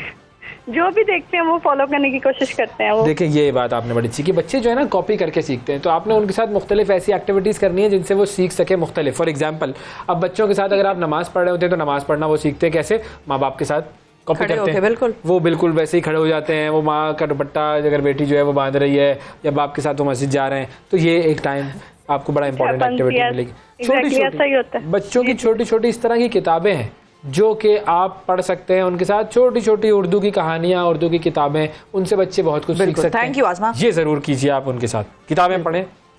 और मोहम्मद नजीर साहब हैं, अस्सलाम वालेकुम, कश्मीर से। वालेकुम सलाम मैडम। सर क्या हाल है, ठीक ठाक हैं? अल्लाह का एहसान बजी, ठीक। आप सुनाए, खैरियत है? ऐसे ठीक है? सब ठीक है। बताइए कि समर कैंप में बच्चों के लिए क्या होना चाहिए, समर वेकेशंस किस तरह से गुजरवाई जाएं बच्चों की? वालेकुम सलाम मैडम। ये है कि साल में बच्चों को जो है एंटरटेनमेंट के लिए 1-2 महीने छुट्टी होती है, तो इनको पहाड़ों में ले जाए। कश्मीर कश्मीर है भाई, हाँ। वाकई वैसे वो कश्मीर से बात कर रहे हैं आप तो। नहीं, कश्मीर तो ले जाएंगे, लेकिन 2-3 महीने कश्मीर नहीं ना गुजार सकते। वो एक चक्कर तो होता ही है, बच्चों के साथ वादे होते के हैं। लिए 5-10 दिन तो इनको देना जी, हाँ। घूमे फिरे। बिल्कुल बिल्कुल, वी एग्री। बिल्कुल, जहाँ जहाँ जो जा सकता है वो वो चले वहाँ जाए। ठीक है। और अगर आप किसी दूसरे शहर नहीं जा सकते तो नानी का घर तो जिंदाबाद है। बिल्कुल, नानी के घर से बेहतरीन तो कोई एंटरटेनमेंट नहीं है। और वहाँ पे कोई कुछ कह भी नहीं सकता भाई, वहाँ पे एक ऐसा बफर जोन क्रिएट हो जाता है आपके इर्द गिर्द कि माँ बाप भी वहाँ पे जब एंटर होते हैं तो वो भी देख रहे होते हैं कि कब मौका मिले कि इसको कुछ कहें। जी बिल्कुल ऐसा ही है। तो वहाँ पे आप ठीक है बहुत जी। चौड़े होके जो है ना फिर रहे होते हैं। थैंक यू, बहुत शुक्रिया, बहुत शुक्रिया। अल्लाह दित्ता साहब है जी मियाँ चुन्नू से। अस्सलाम वालेकुम। वालेकुम अस्सलाम। अच्छा, आपको तो शहर का नाम इतना प्यारा है मियाँ चुन्नू, ऐसा लगता है मियाँ चुन्नू को ही समर कैंप में भिजवा दिया जाए, इतना प्यारा नाम है। तो बताइए जी, बच्चों की आपके यहाँ पर क्या एक्टिविटी होती है जी गर्मियों की छुट्टियों में? गर्मियों में जी बच्चे ज्यादातर तो देहातों के बच्चे जी हमारे जो होते हैं वो नारों पे खेलते हैं। हाँ। कि समर कैंप में कैसे पार्टिसिपेट करें? नहीं, ये समर कैंप ही तो होता है ना। ये समर कैंप वैसे नहीं है कि आप समर कैंप में कहीं भिजवाएं बच्चों को। हम हाँ। बेसिक बात ये कर रहे हैं कि माँ अपने बाप घर पे अपने कैसी बच्चों के साथ एक्टिविटी घर होनी पे चाहिए। क्या एक्टिविटी करते हैं वो हमें सिखाएं थोड़ा सा। जी जी तो आपके बच्चे क्या करते हैं गर्मियों में? जी सर। आपके बच्चे गर्मियों की छुट्टियों में क्या करते हैं? सर जी बच्चे कुरान शरीफ पढ़ते हैं, लेकिन दूसरा खेलते हैं जी, ट्यूबवेल वगैरह पर नहाते हैं जी, खेलते हैं, और क्या है जी। वेरी बात गुड, है भाई, जबरदस्त। ठीक है। और आप उनके साथ कितना ज्यादा अपना वक्त देते हैं? सर कम वक्त देते हैं, मजदूर आदमी हूँ। अच्छा। ये जरा मुश्किल मामला है। फिर जाहिर है आपकी जो बेगम साहब हैं वो वक्त ज्यादा देती होंगी बच्चों के साथ। जी सर। आपकी जो बेगम है वो बच्चों के साथ ज्यादा वक्त गुजारती होंगी ना? जी जी, वो उनकी वालदा हैं जी, मेरी बीवी, वो सर। हाँ, देखिए अल्लाह ताला जो है वो माँ बाप का साया हमेशा बच्चों पर रखे, और आप अपनी जिम्मेदारियाँ पूरी कर रहे हैं, वो माँ अपनी जिम्मेदारी पूरी कर रही हैं। थोड़ा सा कोशिश करें कि जितना टाइम निकाल सकते हैं बच्चों के लिए वो निकालें। बहुत शुक्रिया अल्लाह देता साहब, ज़बरदस्त। अल्लाह ने आपको नाम इतना खूबसूरत दिया, अल्लाह देता इतना अच्छा। इस नाम की कितने ज़बरदस्त मीनिंग है, इतना क्यूट सा नाम है ये, अल्लाह देता, अल्लाह ताला की तरफ से दिया हुआ गिफ्ट, यूँ कह लीजिए। नाम है माशाल्लाह, ज़बरदस्त। ठीक है जी, तो ये समर कैंप हमारा होना है, और आज हम अपने समर कैंप का जो इफ्तिताह कर रहे हैं। इफ्तिताह करें आज से। कौन? सफ़िया साहिबा है लाहौर से। अस्सलाम वालेकुम। वालेकुम अस्सलाम, कैसी हैं आप? हम बिल्कुल सेट हैं, और गर्मियों की छुट्टियां आ गई हैं। हमें मेरा भी दिल ललचा ही गया है गर्मियों की छुट्टियां आ जाए मेरी भी।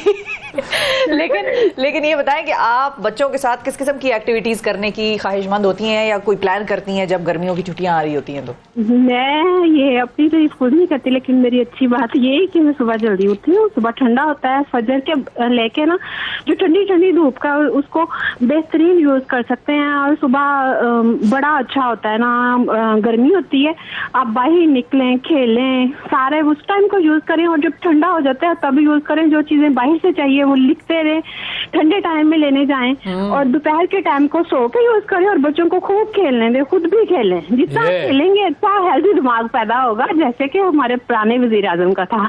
है अच्छा भाई, वाह वाह, सबके दिमाग जो है वो अल्लाह ताला बेहतर करे। वेरी गुड, जबरदस्त, thank you ji, thank you, बहुत शुक्रिया, बहुत शुक्रिया। ये time utilization, morning time utilization बड़ी इंपॉर्टेंट है। और फिजिकल एक्टिविटी, आपका जो माइंड है वो एक्टिव होता है उस वक्त, ताज़ा आबो हवा। वैसे मैं तो नहीं हूँ एक morning person, other than the programme जो कि हमारा मॉर्निंग का है, लेकिन उसके अलावा जो आपका मॉर्निंग टाइम है वो आपकी बॉडी में ऐसे कुछ हार्मोन्स को जन्म देता है कि जो आपकी सेहत के लिए मुस्तफीद होते हैं। तो चलो जी, सबसे पहले हम बात कर लेते हैं, फिर अपने सेगमेंट शुरू करते हैं। बिल्कुल ठीक है। सबसे पहले किताबों की बात की जाए या फिल्मों की बात करें? शिफा आप बताएं कि क्या किया जाए। मेरा पहले फिल्मों से आगाज कर लेते हैं हम। फिल्मों से आगाज है पहले फिल्में भाई, फिल्में बड़ी चलती है ना। चलें जी, हमारे साथ हारून शोएब साहब मौजूद हैं जो कि फिल्म एनालिस्ट हैं, और उनसे हम जानेंगे कि भाई बच्चों को कौन सी फिल्में ऐसी हैं जो कि दिखाई जा सकती हैं। रोजाना की बुनियाद पे हम आपको एक दो फिल्में दिखा बताएंगे। ठीक है जी, तो बात करते हैं जी हारून शोएब साहब से। अस्सलाम वालेकुम हारून साहब, कैसे हैं आप?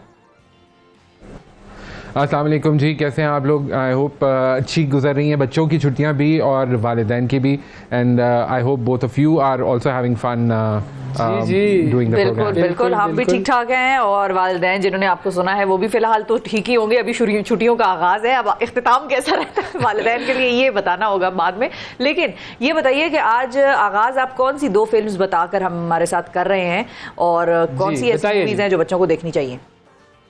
अच्छा जी, तो आज हम 2 रिकमेंडेशंस और लेकर आए हैं बच्चों के लिए भी, और दीज आर फैमिली फिल्म्स, तो जाहिर है बड़े भी उसको एंजॉय कर सकते हैं। तो जो हम उर्दू फिल्म जिसकी हम बात करेंगे उसका नाम है सावन, और जो हम इंटरनेशनल फिल्म सेलेक्ट करके लाए हैं वो एनिमी के शायकीन जो हैं बच्चे और बड़े भी, उनके लिए वो बड़ी इंटरेस्टिंग होगी, और उसका नाम है द कैट रिटर्न्स। तो ये 2 फिल्में हैं जिनके बारे में मैं आज आपको बताऊंगा। अच्छा चले, इंटरेस्टिंग। तो सबसे पहले एक काम करते हैं ना, उर्दू फिल्म के बारे में आप जरा बताएं हमें कि ये किसने जो है वो लिखी, क्या इसका मतलब स्टोरी क्या है, कंटेंट क्या है, खास बात क्या है, क्यों ज़रूरी है कि बच्चे ये फिल्म देखें? सावन एक बड़ी इंटरेस्टिंग फिल्म इसलिए है क्योंकि ये पाकिस्तान की अपनी होम प्रोडक्शन है, और ये 90th जो एकेडमी अवार्ड्स हैं उसमें पाकिस्तान की तरफ से भेजी गई थी। ऑफ कोर्स नॉमिनेट नहीं हुई थी, लेकिन ये है कि इससे पता चलता है कि कितनी अहम फिल्म है पाकिस्तान में बच्चों के हवाले से। और ये एक बच्चे की कहानी है जिसका ताल्लुक बलूचिस्तान से है, और उसकी कहानी, फिर इसमें एक्टर्स भी कुछ सलीम मिराज साहब इसमें आपको नज़र आएंगे, इसमें टीपू शरीफ नज़र आएंगे, इसमें और भी जो कुछ जाने पहचाने हमारे एक्टर्स हैं वो भी अहम किरदार अदा कर रहे हैं। लेकिन जो बच्चा सेंट्रल रोल अदा कर रहा है उसकी एक्टिंग बहुत खूबसूरत है। आप ये देखिए कि पाकिस्तान के रूरल एरियाज़ का अंदाज़ा होता है आपको। जो बच्चे शहरों में रहते हैं या दूसरे इलाकों में रहते हैं पाकिस्तान के, वो जानेंगे कि पाकिस्तान में बलूचिस्तान में या जो दूसरे सहराई इलाके हैं जहाँ पर ज़िंदगी शायद इतनी आसान नहीं है, वहाँ पर बच्चों को किस किस्म के चैलेंजेस का सामना रहता है, कम्युनिटीज़ किस तरह अपनी ज़िंदगी गुजार रही हैं और उनकी क्या स्ट्रगल्स हैं। तो ये एक बड़ी खूबसूरत फिल्म है। फिर सिनेमाटोग्राफी इसकी बहुत खूबसूरत है, यानी जिस तरह इसको पिक्चराइज़ किया गया है, जिस तरह इसके शॉट्स लिए गए हैं, जो लैंडस्केप, जो बैकड्रॉप कहानी का है वो बहुत खूबसूरत है। सो आई एम श्योर कि ये भी बच्चे इस फिल्म को देखकर बहुत एंजॉय करेंगे। सो सावन मेरी दूसरी रिकमेंडेशन है, जो कि एक पाकिस्तानी फिल्म है। इस हफ्ते आप वक्त निकालें और ये दोनों फिल्में, द कैट रिटर्न्स जो कि एक एनिमी फिल्म है, और सावन जो कि एक पाकिस्तानी फिल्म है और बहुत खूबसूरत फिल्म है, ये 2 फिल्में अगर आप देखें तो आपको आपका वक्त भी अच्छा गुजर जाएगा, लेकिन बहुत कुछ सीखने को भी मिलेगा इन फिल्मों सीखने को भी मिलेगा। बिल्कुल। अच्छा, अब अगर हम इंग्लिश फिल्म की बात करें कि कैट रिटर्न्स जो है, इसके बारे में बताएं, इसमें किस किस्म की स्टोरी है, कंटेंट क्या है, और क्यों बच्चों को ये फिल्म देखनी चाहिए? तो जो इंटरनेशनल फिल्म जिसके बारे में मैं आज आपको बता रहा हूँ वो एनिमी एक फ़िल्म है। एनिमी आप लोगों को पता है, जापानीज़ स्टाइल ऑफ एनिमेशन में ये फिल्में बनती हैं और दुनिया भर में मकबूल हैं, और पाकिस्तान में भी उसके बहुत से शायकीन हैं, बच्चे ख़ास तौर पे उसको बहुत शौक से देखते हैं। तो द कैट रिटर्न्स मेरी रिकमेंडेशन है एनिमी सीरीज़ की, जो कि आई एम श्योर कि जो लोग एनिमी फिल्मों को फॉलो करते हैं वो तो जानते ही होंगे, लेकिन जिन्होंने नहीं देखी भी वो भी ज़रूर देखें। ये फिल्म है about a young girl, 17-year-old girl जिसका नाम है हारू। अच्छा। और एक बिल्ली के बारे में जो लूना एक कैट है, और वो एक ट्रक के नीचे आने लगती है और हारू जो है उसको बचा लेती है, और वो फिर पता चलता है कि लूना जो है वो एक्चुअली एक प्रिंस है और वो कैट किंगडम का शहज़ादा है, और फिर वो लूना को जो है अपने साथ ले जाता है कैट किंगडम में, और फिर वो वहाँ जाकर हारू को जो है वो आहिस्ता आहिस्ता उसमें भी फीलाइन जो तरीके हैं और एक्टिविटीज़ हैं वो आहिस्ता आहिस्ता वो अडॉप्ट करना शुरू करती है। बड़ी इंटरेस्टिंग स्टोरी है, और इसमें बहुत सारे ह्यूमन इमोशंस को बड़े इंटरेस्टिंग तरीके से एक्सप्लोर किया गया है। और फिर एनिमी का एक अपना स्टाइल है एनिमेशन का, वो जो है वो बहुत इंटरेस्टिंग है। जो बच्चे आर्ट से भी लगाव रखते हैं उनके लिए ख़ास तौर पे ये बहुत इंटरेस्टिंग होगा कि वो देखें कि एनिमी डेवलप किस तरह की जाती है। एनिमी एनिमेशन का एक पर्टिकुलर स्टाइल होता है, उसके अंदर एक सर्टन कलर की पैलेट होती है, तो वो सब कुछ इसको बहुत इंटरेस्टिंग बना देता है। तो ये मेरी रिकमेंडेशन है कि बच्चे अगर जब भी मौका मिल रहा है ये ज़रूर फिल्म देख लें। इंटरेस्टिंग है भाई, दोनों फिल्में बड़ी इंटरेस्टिंग जो रिकमेंड की हारून साहब ने। ऐसे तो फिल्म एनालिस्ट नहीं बन गए ना। ऐसे नहीं बन गए, बिल्कुल एक काम पे उबूर इनको है। और जो कैट रिटर्न्स है उसका मैं अभी देख रही थी, वैसे ही मैंने गूगल खोला तो $65 मिलियन उन्होंने बॉक्स ऑफिस पर उस वक्त जाहिर है वो कमाए। और अच्छा एनिमेशन में वैसे ही आजकल बच्चों का बड़ा इंटरेस्ट है, तो ये जापानीज एनिमेशन जो है वो एनिमी, ये भी एक अलग बड़ी फील्ड है, बड़ा डोमेन है अलग, इसके ऊपर बात होनी चाहिए, बच्चों को देखना चाहिए। अच्छा जी, अब जरा किताबों की तरफ चले जाते हैं। अब हम आपके डोमेन की तरफ आ जाते हैं। नहीं, मेरा डोमेन फिल्में भी है, मैं भी शौक से देखता हूँ, ऐसा नहीं है कि नहीं देखता हूँ, लेकिन ये कि दोनों चीजें होनी चाहिए सीखने के लिए। अच्छा बेसिकली रीडिंग एक्सरसाइज भी जरूरी है, आपका माइंड एनालाइज करता है वर्ड्स को, चीजें। हाँ, और मेरा मानना ये है कि देखें, अगर आपकी ज़िंदगी में कोई विजन है ना और आपको पता है कि आपने क्या करना है, कहाँ पहुँचना है, तो फिर आप फिल्में भी उसी तरह की देखते हैं, आप अपने दोस्त भी वैसे ही बनाते हैं, आप किताबें भी वैसे ही पढ़ते हैं, आपकी ज़िंदगी उसी चीज़ के हवाले से उसी के गिर्द घूमना शुरू हो जाती है। तो ये सिलसिला है जी। अच्छा, किताबों के हवाले से बात करते हैं। मुशर्रफ अली फारूकी साहब हमारे साथ मौजूद हैं जी, राइटर भी हैं और किताबों के हवाले से काफ़ी उबूर रखते हैं। उनसे बात करते हैं कि बच्चों को कौन सी किताबें पढ़नी चाहिए। अस्सलाम वालेकुम मुशर्रफ साहब, कैसे हैं? बिल्कुल ठीक जनाब, बहुत शुक्रिया मदू करने का मुझे। थैंक यू सर, बहुत शुक्रिया आपने ज्वाइन किया हमें इतने अहम सब्जेक्ट पर। आज कौन सी 2 बुक्स के बारे में आप हमें बता रहे हैं? जी, आज हम जिन 2 किताबों के बारे में बात कर रहे हैं उसमें से एक का नाम है पोदने ने बदला लिया, ये एक बड़ी मशहूर लोक कहानी है, और दूसरी किताब अंग्रेज़ी की है जिसका नाम है the amazing moustaches of Moochander the iron man and other stories. ये 5 स्टोरीज का कलेक्शन है। इंटरेस्टिंग है। पोदने ने बदला लिया, तो सबसे पहले हाँ, ये उर्दू की जो किताब है, सबसे पहले इसके बारे में बताएं, किसने लिखी है, क्या कंटेंट है, क्यों बच्चों को पढ़नी चाहिए, डिटेल्स बताएं ना इसकी। जी जनाब, तो आज जिस उर्दू की किताब के बारे में हम बात करेंगे उसका नाम है पोदने ने बदला लिया। ये एक बहुत ही मशहूर लोक कहानी है जिसकी बहुत सादा सी कहानी है कि एक पोदना और पोदनी, जो कि बहुत छोटे छोटे परिंदे होते हैं, जंगल में रहते थे, और एक दिन पोदनी को बादशाह पकड़ के ले जाता है और पोदना उसको छुड़ाने के लिए मुहिम पे निकलता है, और रास्ते में उसको कई चीज़ें मिलती हैं, बिल्ली, शेर, आग, पानी, चींटियाँ, और ये सब उसकी मदद पे आमादा होते हैं और उसको लेकर ये जाता है और पोदनी को छुड़ाने की कोशिश करता है। तो ये इसकी कहानी है, और इसकी ख़ास बात यह है कि ये कहानी हर जगह पर मकबूल है, जहाँ पे भी आप चले जाएं वहाँ पे लोगों ने सुनी हुई होगी। पूरे बर सग़ीर में बहुत मशहूर पॉपुलर कहानी है ये, और इस पे कई मरतबा इसको आप घर वाले जब किसी ज़माने में नानी दादी सुनाया करती थी तो उस ज़माने में वो सुनाते थे, उसके बाद फिर कैसेट कहानी का दौर आया, उसमें ये अवेलेबल थी, और फिर हमने इसको अब किताब की सूरत में अवेलेबल। ज़बरदस्त, बचपन की यादें ताज़ा। भाई मुझे तो कैसेट कहानी से ऐसा कोई जुनूनी इश्क था कि मेरे तो गाड़ी में जब कहीं जा रहे हैं मेरे पेरेंट्स और मैं, ज़ाहिर है हम अब सुन रहे हैं तो मैं तो एंटरटेन हो रही हूँ, वो शदीद तंग हो रहे हैं, बार बार रिवाइंड करके हम वो सुन रहे हैं, लेकिन वो ऐसा मेरी मेमोरी है कि भाई वो कैसेट कहानियाँ सबको सुनानी चाहिए, ढूंढने कहीं ना कहीं से, यूट्यूब पर ढूंढने कैसेट कहानी। अच्छा सर, अंग्रेजी किताब बताएं कौन सी है, उसकी क्या डिटेल्स है?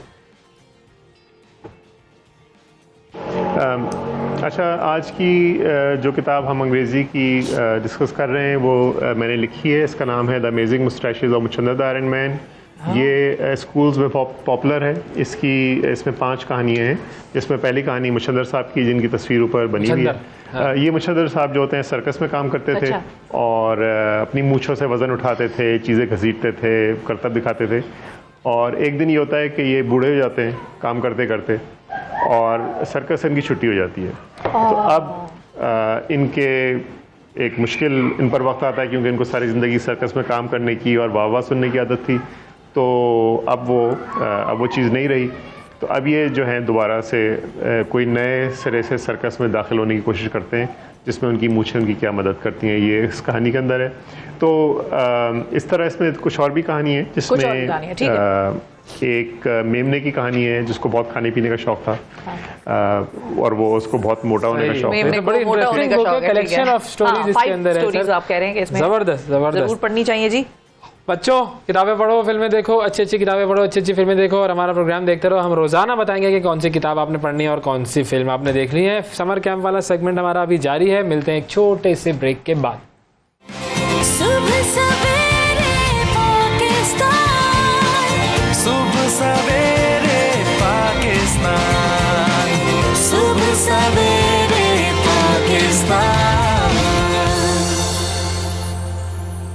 वेलकम बैक जी। क्योंकि हम समर कैंप कर रहे हैं और बच्चों की लर्निंग के लिए और बच्चों की डेवलपमेंट के लिए हमारे ये खुसूसी सेगमेंट्स और खुसूसी प्रोग्राम्स का सिलसिला जारी है।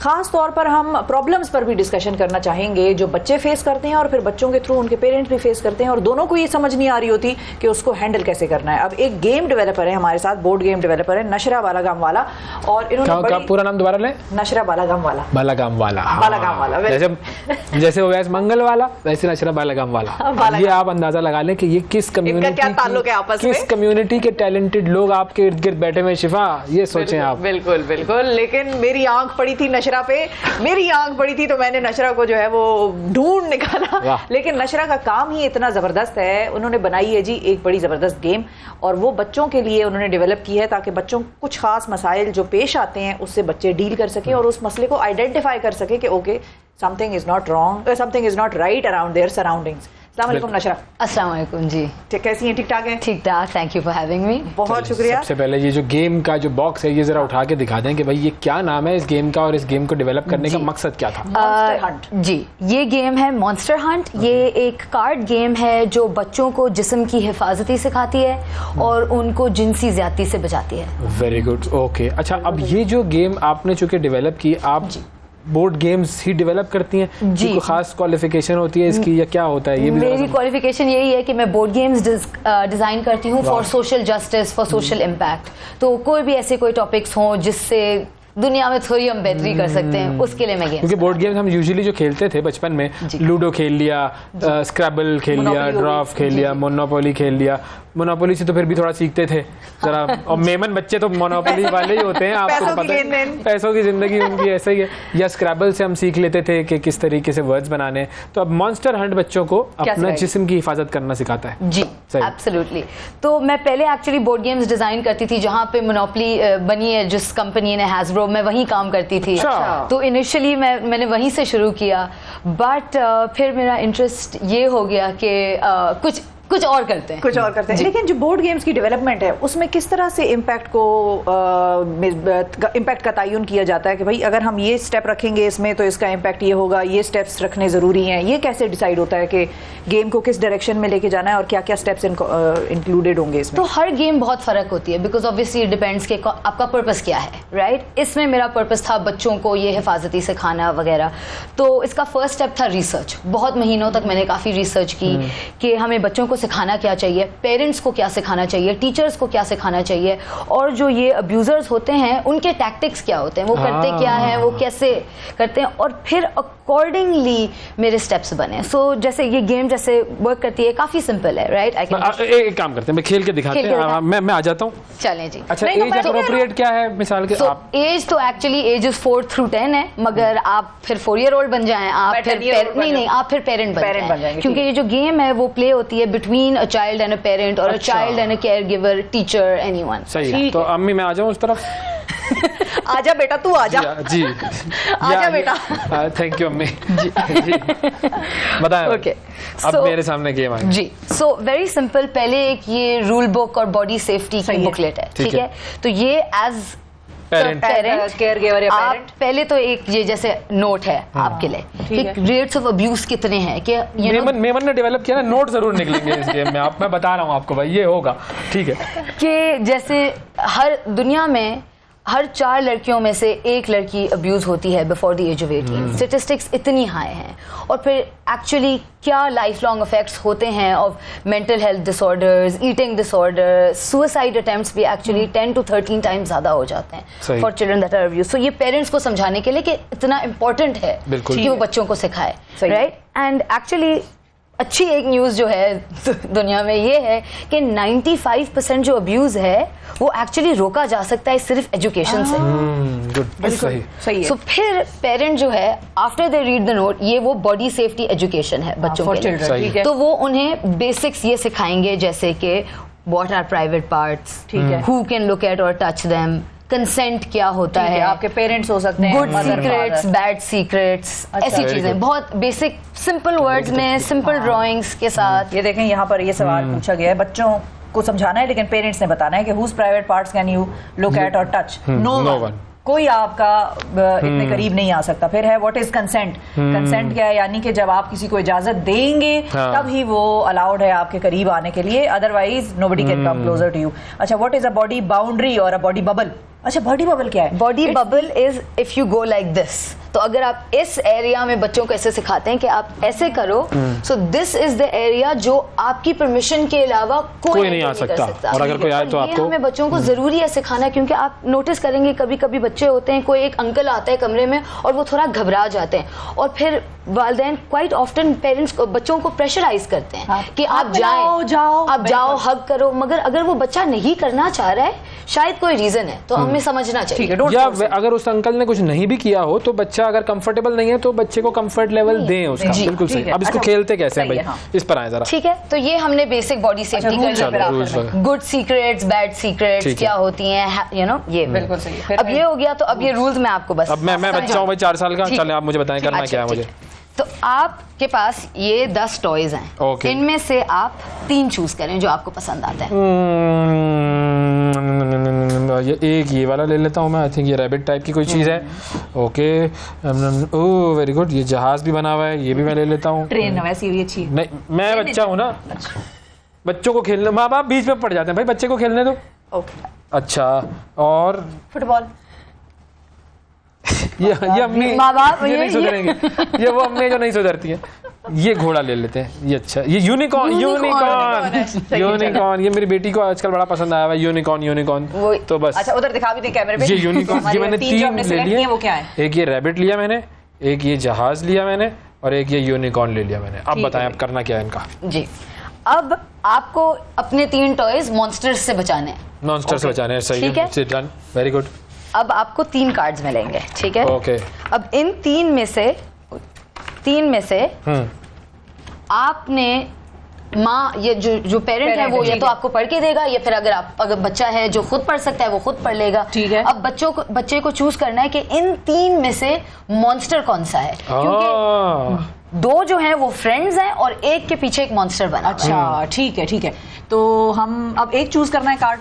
जी नहीं, तो पेरेंट तीनों पढ़ेंगे, ठीक है। पहले हमारे पास बच्चे को पढ़ के सुनाएंगे जी, और फिर बच्चा चूज करेगा कि, जी, और बच्चा चूज करेगा, उसको हंट करना है कि मॉन्स्टर कौन है। Okay, I will give you a lollipop if you show me what is under your shirt. Yes, I want a lollipop. Yes, I want a lollipop.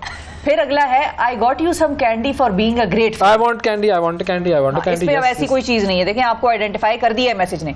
You did a great job, here is a lollipop for you. अब ये दोनों messages बड़े safe sound कर रहे हैं कि मैं आपके लिए कैंडी लाया हूँ क्योंकि आप मेरे दोस्त हैं, बस दैट्स इट। इधर मैसेज खत्म हो गया। तो हाँ, और दूसरा जो पहला वाला था जो प्रॉब्लमैटिक मुझे लगा वो ये है कि आई will give you a lollipop if you show मी। बहुत ज्यादा हेल्पिंग कर रही हैं। अच्छा, मैं लोगों को समझा। अच्छा जी, हम लोगों के मदर बन जाते हैं। लेकिन ठीक है, हाँ सही है। अब बच्चे ने चूज करना है कि कौन सा मॉन्स्टर है, तो अगर वो बोलता है ये मॉन्स्टर है, तो वो टर्न करे और देखे यहाँ एक और पार्ट आ जाता है, जो बच्चा जो मॉन्स्टर जो है, because in real life situations जब बच्चे को कभी लगता भी है कि यू नो कुछ मॉन्स्टर ये गलत चीज है, तो वो जो परपेट्रेटर होता है, जो मॉन्स्टर अब्यूजर होता है, वो एक्चुअली बच्चे को कन्विंस करता है कि बच्चे की गलती है या कोई उसका दोस्त नहीं होगा, ये सब सोचेंगे कि बच्चा झूठ बोल रहा है। तो ये एक और पार्ट ऑफ द ट्रेनिंग है कि अब ये जब बच्चा ये पकड़ता है और ये देखता है, तो मॉन्स्टर उन्हें चुप कराने की कोशिश कर रहा है। तो ये अब मॉन्स्टर कह रहा है that's so shameful, you shouldn't tell anyone. ठीक है, टैक्टिक है ये एक तरीके से। तो अब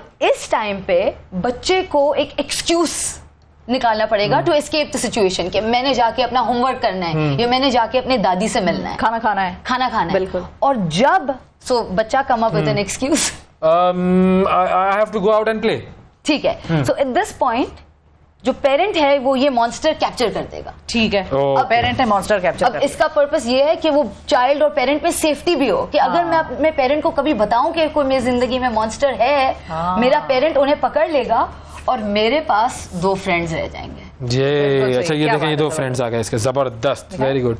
हाँ, फ्रेंड 1। यानी आप पॉजिटिव चीज चूज कर रहे हैं तो आपको फ्रेंड्स मिल रहे हैं, और अगर आपने मॉन्स्टर चूज किया तो अब आपको पता चल गया कि इसके पीछे मॉन्स्टर है, अब आपको उसकी एस्केप करने के लिए कोई बहाना बनाना पड़ेगा। वेरी गुड, जबरदस्त। टॉयज का पर्पस है, हाँ, ये इनका क्या होगा कि अगर ये मॉन्स्टर जो था वो आपने गलत चूज किया, तो बच्चे ने गलत चूज किया, तो इसका मतलब कि मॉन्स्टर अब तक है यहाँ, और वो बच्चे का टॉय खा जाता खा सकता है मेरा टॉय। तो उन्होंने 5 मॉन्स्टर्स पकड़ने हैं उससे पहले कि मॉन्स्टर उनके टॉयज खाए। वेरी गुड, जबरदस्त, इंटरेस्टिंग, जबरदस्त, मजा आया। अब ये जो है ये किस एज के लिए है? ये एजेस 4+ के लिए है, because actually that is the most important age जहाँ आप अपने बच्चों को सिखाना शुरू करें। बिकॉज ये जो अब्यूज होता है ज्यादातर एजेस 5-6 अर्ली एज पे शुरू होता है, एंड ज्यादातर जो अब्यूज होता है वो at the hands of family members होता है, वो at the hands of people that you know होता है, राइट। एंड हमारी एजुकेशन जो है वो स्ट्रेंजर डेंजर के बारे में सिखाती है कि वहां ना जाना, वो आपको बोलेगा कि मैं आइसक्रीम दूंगा और आपको अबडक्ट कर किसी से कुछ लेना लेना। वो इतना नहीं होता है दुनिया में जितना एक्चुअल लोग जो हम जानते हैं वो अब्यूज करते हैं। तो इसलिए at a young age parents को अपने बच्चों को प्राइवेट पार्ट्स के बारे में सिखाना बहुत बहुत जरूरी है। बबल स्पेस, बबल स्पेस, ये सब एक्चुअली रिसर्च भी है जो कहता है कि अब्यूजर्स जो हैं वो उन्होंने खुद एडमिट किया है कि जिन बच्चों के पास ये फुल एजुकेशन है उन्हें हम अब्यूज करना नहीं चाहते, हम उनसे दूर रहते हैं क्योंकि हम पकड़े जाएंगे।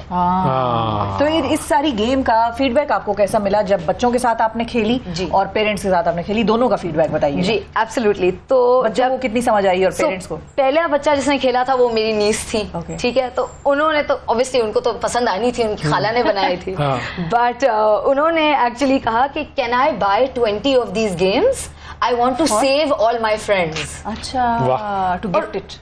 उस स्टेटमेंट से मुझे दिल पे वो इतनी बात मुझे लगी कि I was like, you know, this child also knows. And how old is she? She was 6 at the time. चलो ठीक है, very close to the age जिसकी इंपॉर्टेंट है। एब्सोल्यूट, उसकी वजह से तो मैंने बनाया है actually, because you know I had friends that are survivors of abuse and ये वो, and then I was like ये मेरी छोटी बच्ची है, इसे मैंने बचाना है, तो इसके लिए गेम बनाती हूँ। And then I was like through this मैं अब ये बच्चे कहाँ से ले सकते हैं ये गेम? पेरेंट्स कहाँ से ले सकते हैं ये गेम? ये दराज पे अवेलेबल है, तो अगर कोई भी मॉन्स्टर हंट गेम टाइप करे उन्हें मिल जाएगी इजीली। चलिए, जबरदस्त, बेहतरीन। नशरा, वेरी गुड, बहुत शुक्रिया आपका, आपने बड़ा ज़बरदस्त ये एफर्ट किया है और हम तो कोशिश करते रहेंगे कि इस तरह की एफर्ट्स को लेकर आते रहें आपके सामने। अब देखें ना, बहुत सारी चीज़ें ऐसे, वो ये वाला भी card, let's play show and tell, I will show you my body if you show me yours, वो मॉन्स्टर निकला उसके अंदर से। ये सारी चीज़ें बच्चे सीख सकते हैं और ये सिखाना बच्चों और ये गेम भी कैसी है कि पहले राउंड्स में थोड़ा ज्यादा इजी है और एज यू गो फर्दर ये 20 राउंड्स में गेम प्ले होती है, तो थोड़ा ज्यादा सटल हो जाता है, ज्यादा मुश्किल हो जाता है, एंड ताकि स्लोली उनकी एजुकेशन बढ़ती रहे। Thank you ji, thank you Nashra, बहुत शुक्रिया। वक्फा लेंगे नाजरीन, वक्फे के बाद दोबारा हाजिर होंगे, तो यही जो समर कैंप की एक्टिविटीज़ हैं इनको आगे बढ़ाएंगे एक छोटे से ब्रेक के बाद। सुबह सवेरे पाकिस्तान, सुबह सवेरे पाकिस्तान, सुबह सवेरे पाकिस्तान। वेलकम बैक जी, सबसे मेरे पाकिस्तान में एक मरतबा फिर खुशामदीद। जनरल नॉलेज का मुकाबला करेंगे बच्चों के साथ जी। एमन रहमान, फातिमा ताहिर, दो मासूम बच्चियां हमारे साथ मौजूद हैं। हमारी तैश का, हमारी स्पीड का निशाना बनने को तैयार मासूम। अस्सलाम वालेकुम। कैसे हो? अस्सलाम वालेकुम। हम ठीक हैं। ठीक है जी ठीक है। अच्छा एमन, सबसे पहले आप बताएं आप कौन सी क्लास में हैं, क्या एज है आपकी? मैं 6th क्लास में और मेरी 11 एज है। अच्छा माशाल्लाह। और आपकी फातिमा? मैं प्री-9 क्लास में हूँ और मेरी 12th एज है। ओके ठीक है। अब मुझे आप दोनों ये बताएं कि जनरली पढ़ाई के अलावा आपका इंटरेस्ट किन चीज़ों में है, पहले आप बताएं। आर्ट्स, बैडमिंटन खेलने में, स्पोर्ट्स में मुझे बहुत इंटरेस्ट है और ड्राइंग मुझे बहुत ज़्यादा पसंद है। ऐसी चीज़ें, फिजिकल चीज़ें मुझे बहुत पसंद है। ठीक है, यानी कि फिजिकल एक्टिविटी में आप एक्टिव हैं। और आप फातिमा? और मुझे नेचर थोड़ा अट्रैक्ट करती है, नेचर की तरफ और सारा देखने का और डिस्कवर करने का। अच्छा, मतलब जो बायोलॉजी जो है वो, या प्लांट्स के बारे में पढ़ना, ये सारी चीज़ें आपके शौक। Okay, very good, very good, ज़बरदस्त। अच्छा, अब हमारा आपको पता है कि हमने क्या करना है यहाँ पर? एक क्विज कंपटीशन है और इन दोनों के दरमियान मुकाबला है। जो जीतेगा उसे करोड़ों रुपए के इनाम हम नहीं देंगे, ठीक है? हम अनाउंस करेंगे कि कौन जीता है। ओके, तो अब सवाल आपके सामने हम लेकर बताएंगे और आप दोनों में से जो पहले जवाब देगा उसके पॉइंट शिफा नोट करती रहेंगी। ठीक है, ठीक है शिफा? चलो जी, एक कॉलम एमन का बना ले, एक कॉलम फातिमा का बना ले। जो पहले जवाब देगा उसका पॉइंट। रेडी? स्टार्ट करें? ओके, टेंशन तो नहीं है? इससे पहले क्विज कंपटीशन में हिस्सा लिया आप लोगों ने? जी ओके। था हमारा जनरल नॉलेज का 10वीं क्लास में। कैसा रहा था? ठीक रहा था। ठीक रहा था। Very good। और प्रिपेयर आपका? किया था? मेरा भी अच्छा रहा था। चलो गुड, फिर शुरू करते चलो हैं। भाई जबरदस्त। रेडी करेंगे सवाल, हमारे सामने स्क्रीन है, उस पर आते रहेंगे, मैं आपके सामने सवाल पढ़ता रहूंगा आप लोगों की स्क्रीन ये है, और हमारी वाली आप वो है। लोगों ने बस फौरन फट से जवाब देना है, फट से। ठीक है ठीक है, चलो। पाकिस्तान किसने बनाया? पाकिस्तान किसने बनाया? इतनी कायदे देर आज़म। में फौरन देना होता है जवाब। अरे आपने इतना आसान हमसे सवाल पूछा, वो बेचारी परेशान टेस्ट हक्का कर रहा था, बक्का टेस्ट कर रहा था, रह गई। टेस्ट कर रहा था। कायदे चलो। आज़म में। मासूम का फौरन, एक्सप्रेशन, फौरन। पाकिस्तान किसने बनाया? Is that what we are doing? एक और लेकिन सवाल, चलो। ऐसे प्रैक्टिस के लिए करवा ओके ओके। पाकिस्तान के कौमी शायर कौन है? कौमी शायर इलामा इकबाल। पहले उन्होंने कह दिया। ठीक है, क्या बात है, ठीक चलो। है, ये आपको जरा देखना पड़ेगा, ये ठीक है ठीक है ठीक है, एनर्जी से जवाब देना है, सही है? Okay ready? चले जी, सवाल सामने लेकर आते हैं। चलो। 1 2 3 एंड स्टार्ट। लाइए पहला सवाल, 1 घंटे में कितने सेकंड होते हैं? 3600। ओए ओए, जीत गई क्या बात है। हेमन। ओके जी, नेक्स्ट क्वेश्चन की तरफ जाते हैं। नेक्स्ट क्वेश्चन है, बताएं नेक्स्ट क्वेश्चन, लीप साल कितने बरस बाद आता 4 है? साल। सवाल शुरू होता है और ये भाई जवाब दे देती है। कुछ करो फातिमा, कुछ करो, स्पीड बढ़ाओ, अपनी स्पीड बढ़ाओ। ओके नेक्स्ट क्वेश्चन की तरफ आते हैं, बताएं next question, next question, next question. Let's start ji. अंग्रेजी में अल्फाबेट्स कितने हैं? 26। 26। जीत गई फातिमा। 2 पॉइंट इसके, 1 पॉइंट आपका हो गया। ठीक है, बढ़ना है, आपने आगे बढ़ना है। Okay next question, next question, चलो। नेक्स्ट क्वेश्चन लेकर आए। दुनिया की छत किस इलाके को कहते हैं? तिब्बत। तिब्बत। तब नहीं है, तिब्बत है। ओके वेरी गुड, शाबाश, वेरी गुड। चलो जी, तो 2-2 हो गए हैं। ठीक है, next next next question, next question, next question. दुनिया की छत तिब्बत होती है। अच्छा, कौसो कज़ा में कितने? अरे क्या बात है, जबरदस्त भाई। इतनी स्पीड, इतनी स्पीड। अच्छा जी, चलो ठीक है, वेरी तमाम गुड। स्पीड है इनकी भाई। शहबाज अच्छा। स्पीड से चल रही है, वेरी गुड। अच्छा जी, नेक्स्ट क्वेश्चन की तरफ आते हैं। नेक्स्ट क्वेश्चन, नेक्स्ट क्वेश्चन चलो भाई, लाइए। चलो। एक साल में एक साल में कितने? 365। 2 सवाल जीत, बेहतरीन, जबरदस्त। अच्छा, ये बड़ी 4-2। जबरदस्त टेक्निक है उनकी, पूरा सवाल इतना रिपीट करती हैं ताकि वो ना अगला बेचारा कंफ्यूज ही हो जाए। फौरन करना है, फौरन, ठीक है? पहले पहले। फौरन होना चाहिए, सोचने का मौका नहीं है यहाँ पर। हाँ, गलत बताओ सही बताओ, लेकिन बताओ नहीं, फौरन। बताओ सही। नहीं मतलब गलत बताने इंतजार में नहीं उकसा रही हैं बच्चों को। अच्छा ठीक है, चलो नेक्स्ट भैया, क्वेश्चन, अगला। Next question, next question. शाबाश शाबाश, पाकिस्तान का कौन सा खेल कौन सा है? क्या कहते हैं? हॉकी। ठीक है, ओके। थोड़ी स्पीड कम, 4-3, प्रोसेसिंग ज्यादा। मुकाबला बड़ा सख्त चल रहा है। नेक्स्ट क्वेश्चन की तरफ आते हैं। लाइए जी, नेक्स्ट क्वेश्चन स्क्रीन पर हमारे सामने। नेक्स्ट क्वेश्चन, पाकिस्तान का कौमी जस्मीन। पहले उसने कह दिया जैस्मीन। 4-4 बराबर हो चुके हैं, 4-4 भाई, बराबर हो चुके equals। हैं, इक्वल हो चुके हैं नाज़रीन ये मामला। और कितने हमारे पास मिनट रह गए इस सेगमेंट के लिए? बता दें पाकिस्तान का कौमी तराना किसने लिखा? हफीज जालंधरी। हफीज जालंधरी साहब ने लिखा था। कौमी तराना पूरा आता है दोनों को? जी बिल्कुल आता है, पक्का? पक्का।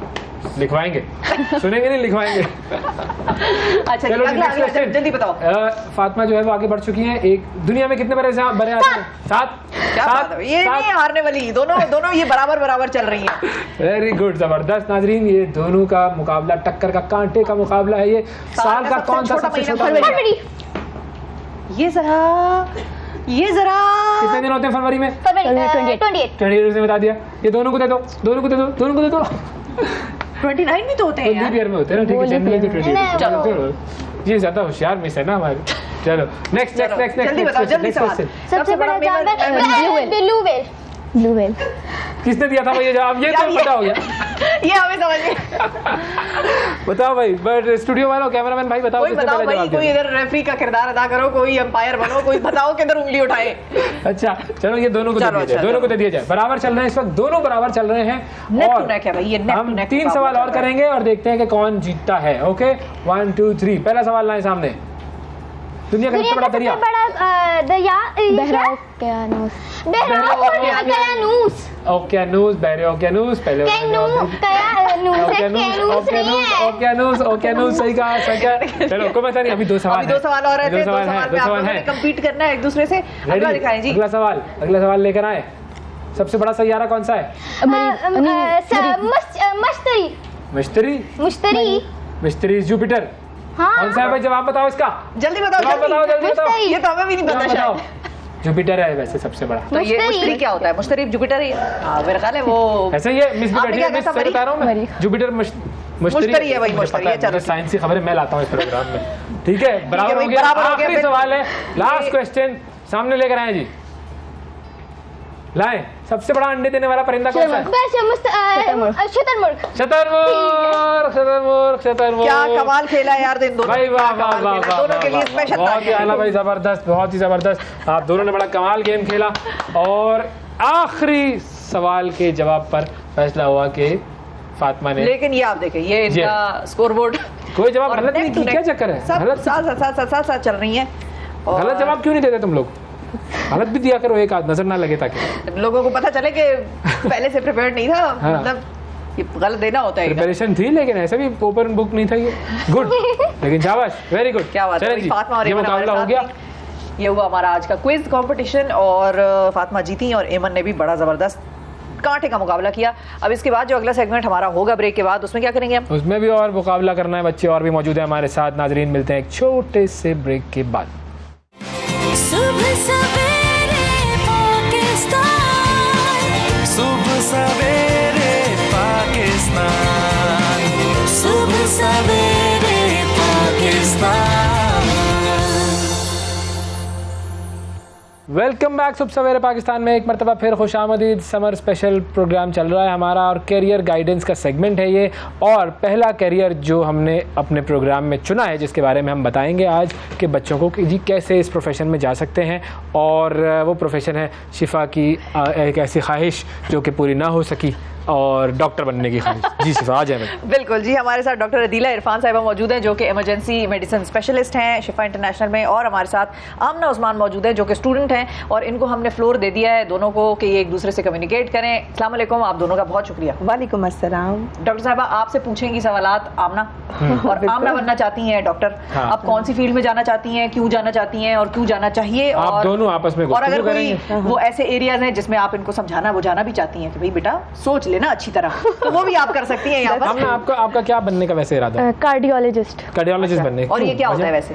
दिल का डॉक्टर ज़्यादातर। वजह इंटरेस्ट है। इंटरेस्ट है, मतलब जो आपके बायोलॉजी वाले जो सब्जेक्ट्स हैं उसमें आपकी इंटरेस्ट है। ओके, ठीक है। आपका भी ऐसा ही था, बचपन से ही आपका इंटरेस्ट था? होता है ऑब्वियसली। अब कोई इंस्पायरेशन होती है या आपके माइंड में एक थॉट होती है प्रोवोकिंग, या एक सोशल फैक्टर इफेक्ट होता है, डॉक्टर बनेगी। और मेरी फैमिली में मेरे बड़े भाई डॉक्टर थे ऑब्वियसली, और I was the youngest one, तो मुझे थोड़ी इंस्पायरेशन वो भी आई। अच्छा, अब और आपकी कोई नहीं, फैमिली में कोई डॉक्टर नहीं है, ये भी एक इंस्पायरेशन है। ये भी एक इंस्पिरेशन है वैसे, ख़वातीन के लिए तो ये बहुत बड़ी इंस्पायरेशन है कि मैं अपनी फैमिली में पहली फीमेल डॉक्टर हूँ, जो कि मैं भी हूँ। अच्छा, एक और चीज़ भी होती है जो ख़वातीन बहुत ज़्यादा जाती है जिस फील्ड की तरफ, वो है गायनी। वो कार्डियोलॉजिस्ट और न्यूरोलॉजिस्ट और इस तरफ कम आती हैं, ऐसा क्यों है? अच्छा, उसका आई एम सॉरी बट ये सोशल हमारा एक थोड़ा पुश भी होता है ना। कुछ पहले खैर ये आज से कुछ डेकेड पहले ज़्यादा ये ट्रेंड था कि गायनी इज़ फॉर फीमेल, लेकिन अब क्योंकि माशाल्लाह females are, I am sorry to say, no offence, बहुत intelligent, outstanding, outspoken and they are up to the mark in every field. तो फिर अब कार्डियोलॉजी, न्यूरोलॉजी, ट्रॉमा कुछ भी अब फीमेल से हट के नहीं हो रहा। अब मैं अपने उसमें जाती हूँ तो हम लोग फ्लोर पे जब कभी कॉल पे होते हैं तो सारी खवातीन होते हैं इमरजेंसी में। Yes, we see traumas, burns and everything. तो इट्स लाइक अब कोई डोमेन डिसाइडेड है ही नहीं, किसी भी फील्ड में जाना चाहें जा सकते हैं। डिपेंड, क्योंकि अब बात ये हो गई कि मेरिट बेस्ड चीज़ें हो गई हैं कि आप अच्छा पढ़ें, अच्छा परफॉर्म करें। इन्होंने बनना है डॉक्टर, कार्डियोलॉजिस्ट। पहला सवाल मैं कर देता हूँ, उसके बाद आप दोनों गुफ्तगू अपनी शुरू कर लीजिएगा। बताएं भाई, डॉक्टर बनने के लिए क्या किया जाए? जी अच्छा, यही पूछना है जी। अच्छा, सवाल तो बहुत आसान है लेकिन जवाब थोड़ा सा मुश्किल है ऑब्वियसली। बाकी सबसे इम्पोर्टेंट, एक जो सबसे इम्पोर्टेंट फैक्टर है, it's something from inside. Push नहीं है ये, फोर्स नहीं है। आपको लगता है यस, आपको लगता है you can, then you can, ठीक है। और दूसरी, अगर यू कैन तो देयर इज नो हर्डल। हाँ, डिवोशन, पैशन, मोटिवेशन, सेक्रीफाइस, जो सबसे बड़ा वर्ड हम लोग की जो एक उसमें है ना कि पोस्ट कॉल होके जैसे नाइट करके मैं आई हूँ, मतलब आपको चीज़ों को देखना पड़ेगा। आपकी 12 घंटे की होती है ना, मतलब यार में लॉन्ग शिफ्ट्स होती हैं, तो आपको हर चीज़ सेक्रीफाइस करनी पड़ती है। फैमिली, बच्चा, शादी, बहन की शादी। आप बता रही हैं, डरा रही हैं? बता भी रही हूँ और थोड़ा सा प्रिपेयर भी कर रही हूँ। अच्छा, ये इम्पोर्टेंट बात। लेकिन इफ़ यू वांट तो ये तो बहुत छोटी बातें हैं, ये तो बिल्कुल नहीं, क्योंकि चीज़ें by the passage of time आपके लिए ईजी हो जाती हैं अगर आप उसके साथ अपने आप को एडजस्ट करते जाओ। पहली बात, पढ़ाई बहुत करनी पड़ती है यार, पढ़ाई तो बहुत पढ़ना पड़ता है। मतलब मैं अपने साथ के जितने भी फ्रेंड्स को देखती हूँ ना, मतलब they are earning too much and थोड़े से टाइम में स्मार्ट काम करके भी, लेकिन आपको पढ़ना, क्योंकि हमारी हर 6 महीने बाद तो किताब चेंज हो जाती है, अपडेट वर्जन आ जाता है, रिसर्च नहीं आ उस जाती। बंदे को रोकें जरा जो किताबें चेंज कर रहे हैं, उसको रुक जाओ यार थोड़ा। तो वो अब बंदा ही इतना मॉडिफाई हो रहा है, आप चिपे लगा रहे हैं, चिप्स लगा रहे हैं, ये कर रहे हैं, तो डेफिनेटली तो आपकी ये एक जो थोड़ा सा ट्रिगरिंग और थोड़ा सा मोटिवेशन ये होता है कि एक तो आप किताबों से इन टच रहते हैं, सबसे अच्छी बात, आप मोर नॉलेज गेन करते हैं और आप पढ़ते रहते हैं तो आप चीज़ों में अपडेट होते हैं। सेल्फ ग्रूमिंग फॉर फीमेल्स के लिए जो मतलब एक डॉक्टर होना और एक फीमेल डॉक्टर होना दोनों अलग बात है। अच्छा, वो हमारे यहाँ बड़े एक फनी बात होती है कि जब कोई पेशेंट आता है ना तो वो कहते हैं डॉक्टर, मेल डॉक्टर, एक female doctor, there is another gender, तो female doctor is I am a female doctor. तो फीमेल के लिए एक और मोटिवेशन है कि एक बड़ा अच्छा सा प्रोफेशन है, अभी भी नोबल है, अभी भी बताएं, मतलब वो जो एक इज्जत का, रिस्पेक्ट का रिश्ता है पेशेंट के साथ, वो जरा उसके बारे में भी बताएं। दैट्स ट्रू, मतलब हाँ लोग नाराज होते हैं लेकिन दे डू रिस्पेक्ट, मतलब इनडायरेक्टली अगर आपने अच्छे से उनसे ट्रीट कर लिया, उनको आंसर कर लिया, कम्युनिकेशन आपकी अच्छी है, you are polite, you are humble, तो बहुत खुश होते हैं। इवन वो आपको मिठाई भी दे जाते हैं, दो कुछ लोग गालियां भी दे जाते हैं, अलग बात है, वो तो ऑब्वियसली वो तो एक पार्ट है। आपका कोई सवाल? Focus improvement. फोकस की मतलब आप करना क्या है उसकी? अच्छा, कौन से स्टैंडर्ड में हो आप? मतलब कौन सी क्लास में हो? 9th में। बायो रखी हुई है जी। अच्छा, फोकस इम्प्रूवमेंट यही है कि सबसे पहले तो जब अभी पढ़ रहे हो ना, जब चीज़ों को पढ़ना शुरू कर रहे हो, बिकॉज अभी बायो पढ़ोगे, इंटर में भी पढ़ोगे, अपना फोकस देखो कि खुद कहाँ से क्लिक आता है। अब बायो का कॉन्सेप्ट सिर्फ डॉक्टर ही नहीं है, हमारे यहाँ छोटा सा, जो मैं भी जब बायो पढ़ती सोचती थी तो बायो पढ़ लिए तो डॉक्टर ही बनेंगे। डॉक्टरी से रिलेटेड बहुत फील्ड्स हैं, बहुत वास्ट फील्ड्स हैं। मतलब ज़रूरी नहीं है जिसके साथ आपको वाइट कोट मिल भी जाता है, लेकिन इससे बियॉन्ड भी दुनिया है जो कि इससे बहुत ज़्यादा अच्छी है। फिर भी इफ़ यू थिंक कि डॉक्टरी करनी है तो आपने अपने आप को देखना है सेल्फ के। कार्डियोलॉजिस्ट अभी तो इट्स वेरी, अगर मिसाल के तौर पर कार्डियोलॉजिस्ट बनना है तो वो पाथ क्या होगी, कौन कौन सी क्लास या कौन कौन सी डिग्रीज लेकर ये कार्डियोलॉजिस्ट बनेंगी? अच्छा, उसमें ये है कि अभी तो ऑब्वियसली बेसिक्स तो एमबीबीएस करना, स्टेप बाय स्टेप अगर बता दें। ग्रेजुएट अभी ओ लेवल्स या ए लेवल्स के बाद इंटर अगर हमारे यहाँ एफएससी करेंगे, उसके बाद फिर एक एग्जाम होता है जिसको हम पार्ट 1 एफसीपीएस पार्ट 1 कहते हैं, फेलोशिप के लिए जो हमें देना पड़ता है इमीडिएटली आफ्टर, उसके बाद वो क्लियर करना पड़ता है। देन आपको ट्रेनिंग मिलना एक बहुत बड़ा, कार्डियोलॉजी रिलेटेड है तो कार्डियोलॉजी, इसमें पहले इंटरनल मेडिसिन आपको करना पड़ेगा। कॉलेजेस हैं यहाँ पर पाकिस्तान में जहाँ पर ये एम कर सकती हैं? डिपेंड्स, बहुत सारे सरकारी भी हैं, प्राइवेट भी हैं। अब तो परसेंटेज और बहुत क्लियर एमकाट का सिस्टम हो गया है कि मतलब they do get the percentage, inter की परसेंटेज है, आपका एंट्री टेस्ट है, उसके बाद आप परसेंटेज होनी चाहिए, मिनिमम 60% रिक्वायर्ड है। और अच्छा, फिर बाद में आपने आ जाती है ना, उसके बाद आराम से आ जाती है। अच्छा, फिर उसके बाद एंट्री टेस्ट क्लियर करना। मतलब लास्ट टाइम भी कोई 9000 student around, I am not wrong if, तो इतने अपेयर हुए तो, और हार्डली हमारे पास 2000 ये इतनी सीट्स होती। तो वो आपके अब्बू क्या करते हैं?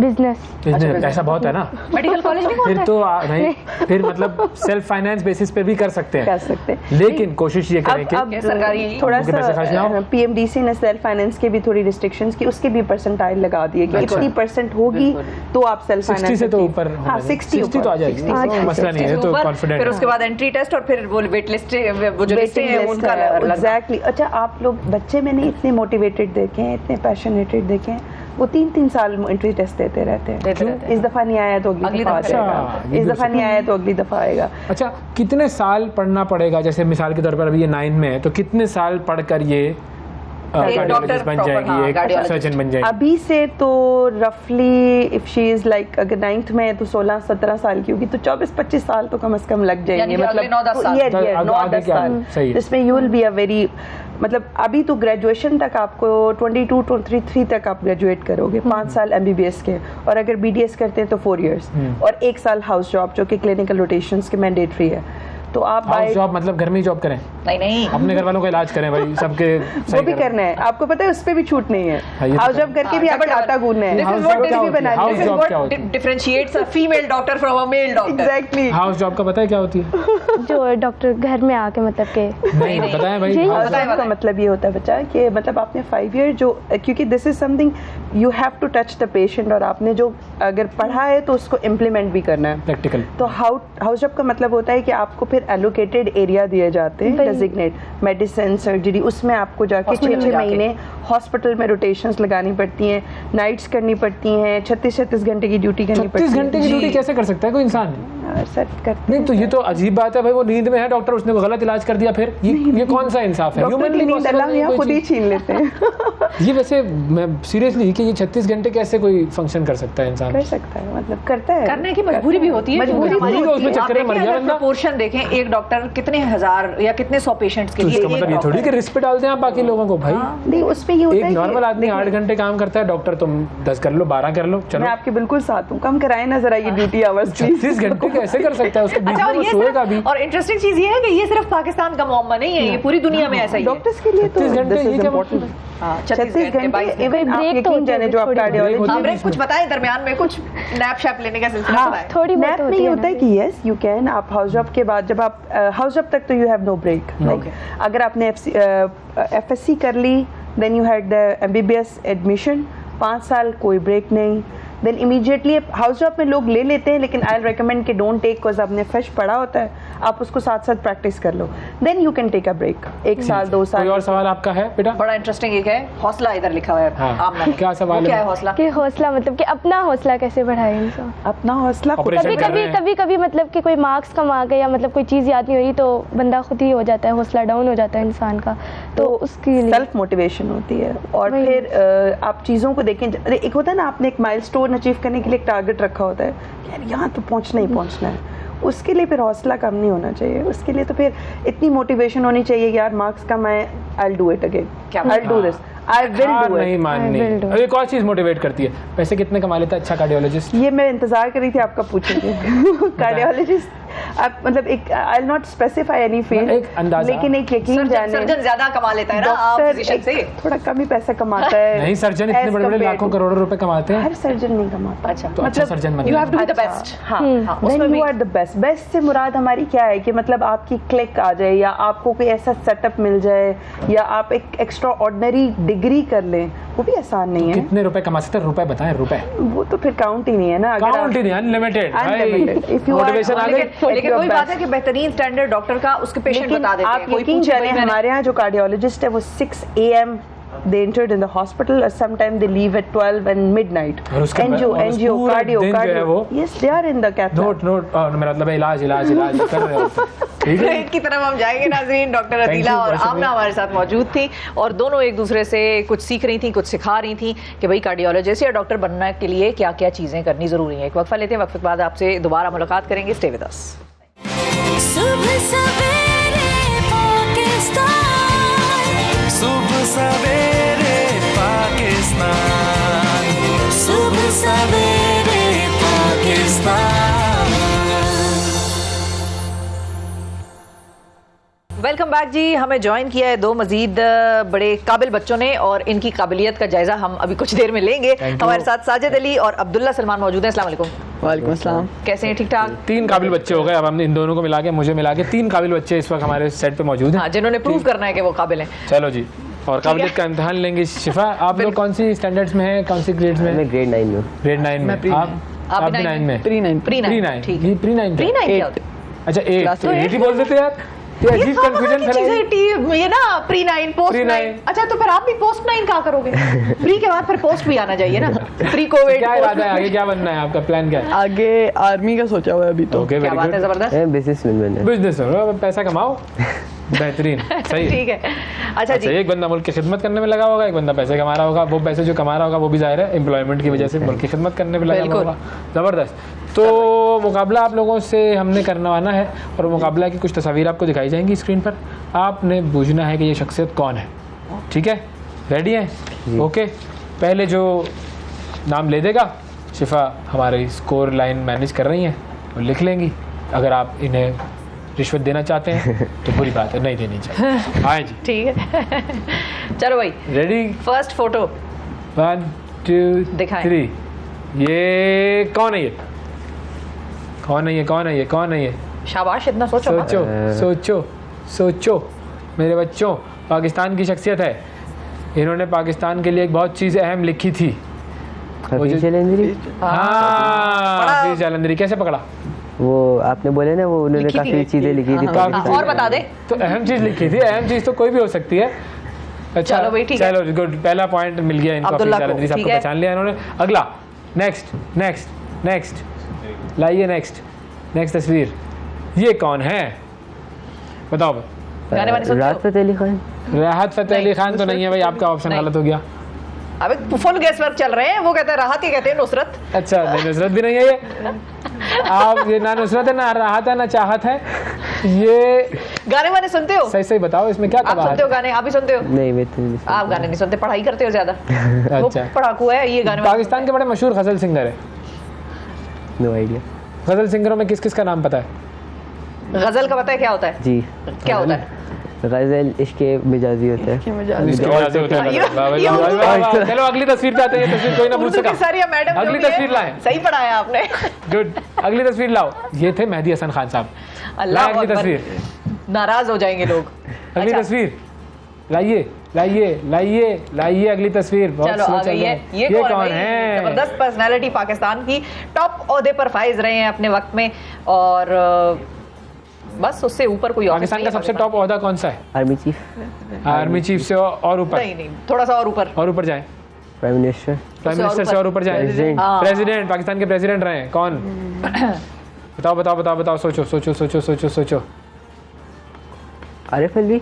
आरिफ अलवी से पहले? अभी भी है, अभी भी है। ठीक ठीक डायरेक्शन में। सोचो सोचो, आरिफ अलवी से पहले कौन? ममनून हुसैन साहब थे। नाजरीन, हम आपके बहुत ममनून हैं कि आपने हमारा प्रोग्राम देखा। लेकिन इसमें आपकी कोई गलती नहीं है। अगर वो इतने खामोश रहते थे, वो आप लोग उनको नहीं जानते, तो इसमें आप लोगों का कोई कसूर मैं समझती हूँ कि नहीं है। लेकिन अल्लाह ताला उन्हें गरीब की रहमत करे। और पाकिस्तान के सदर रह चुके हैं ममनून हुसैन साहब, उनकी तस्वीर थी ये।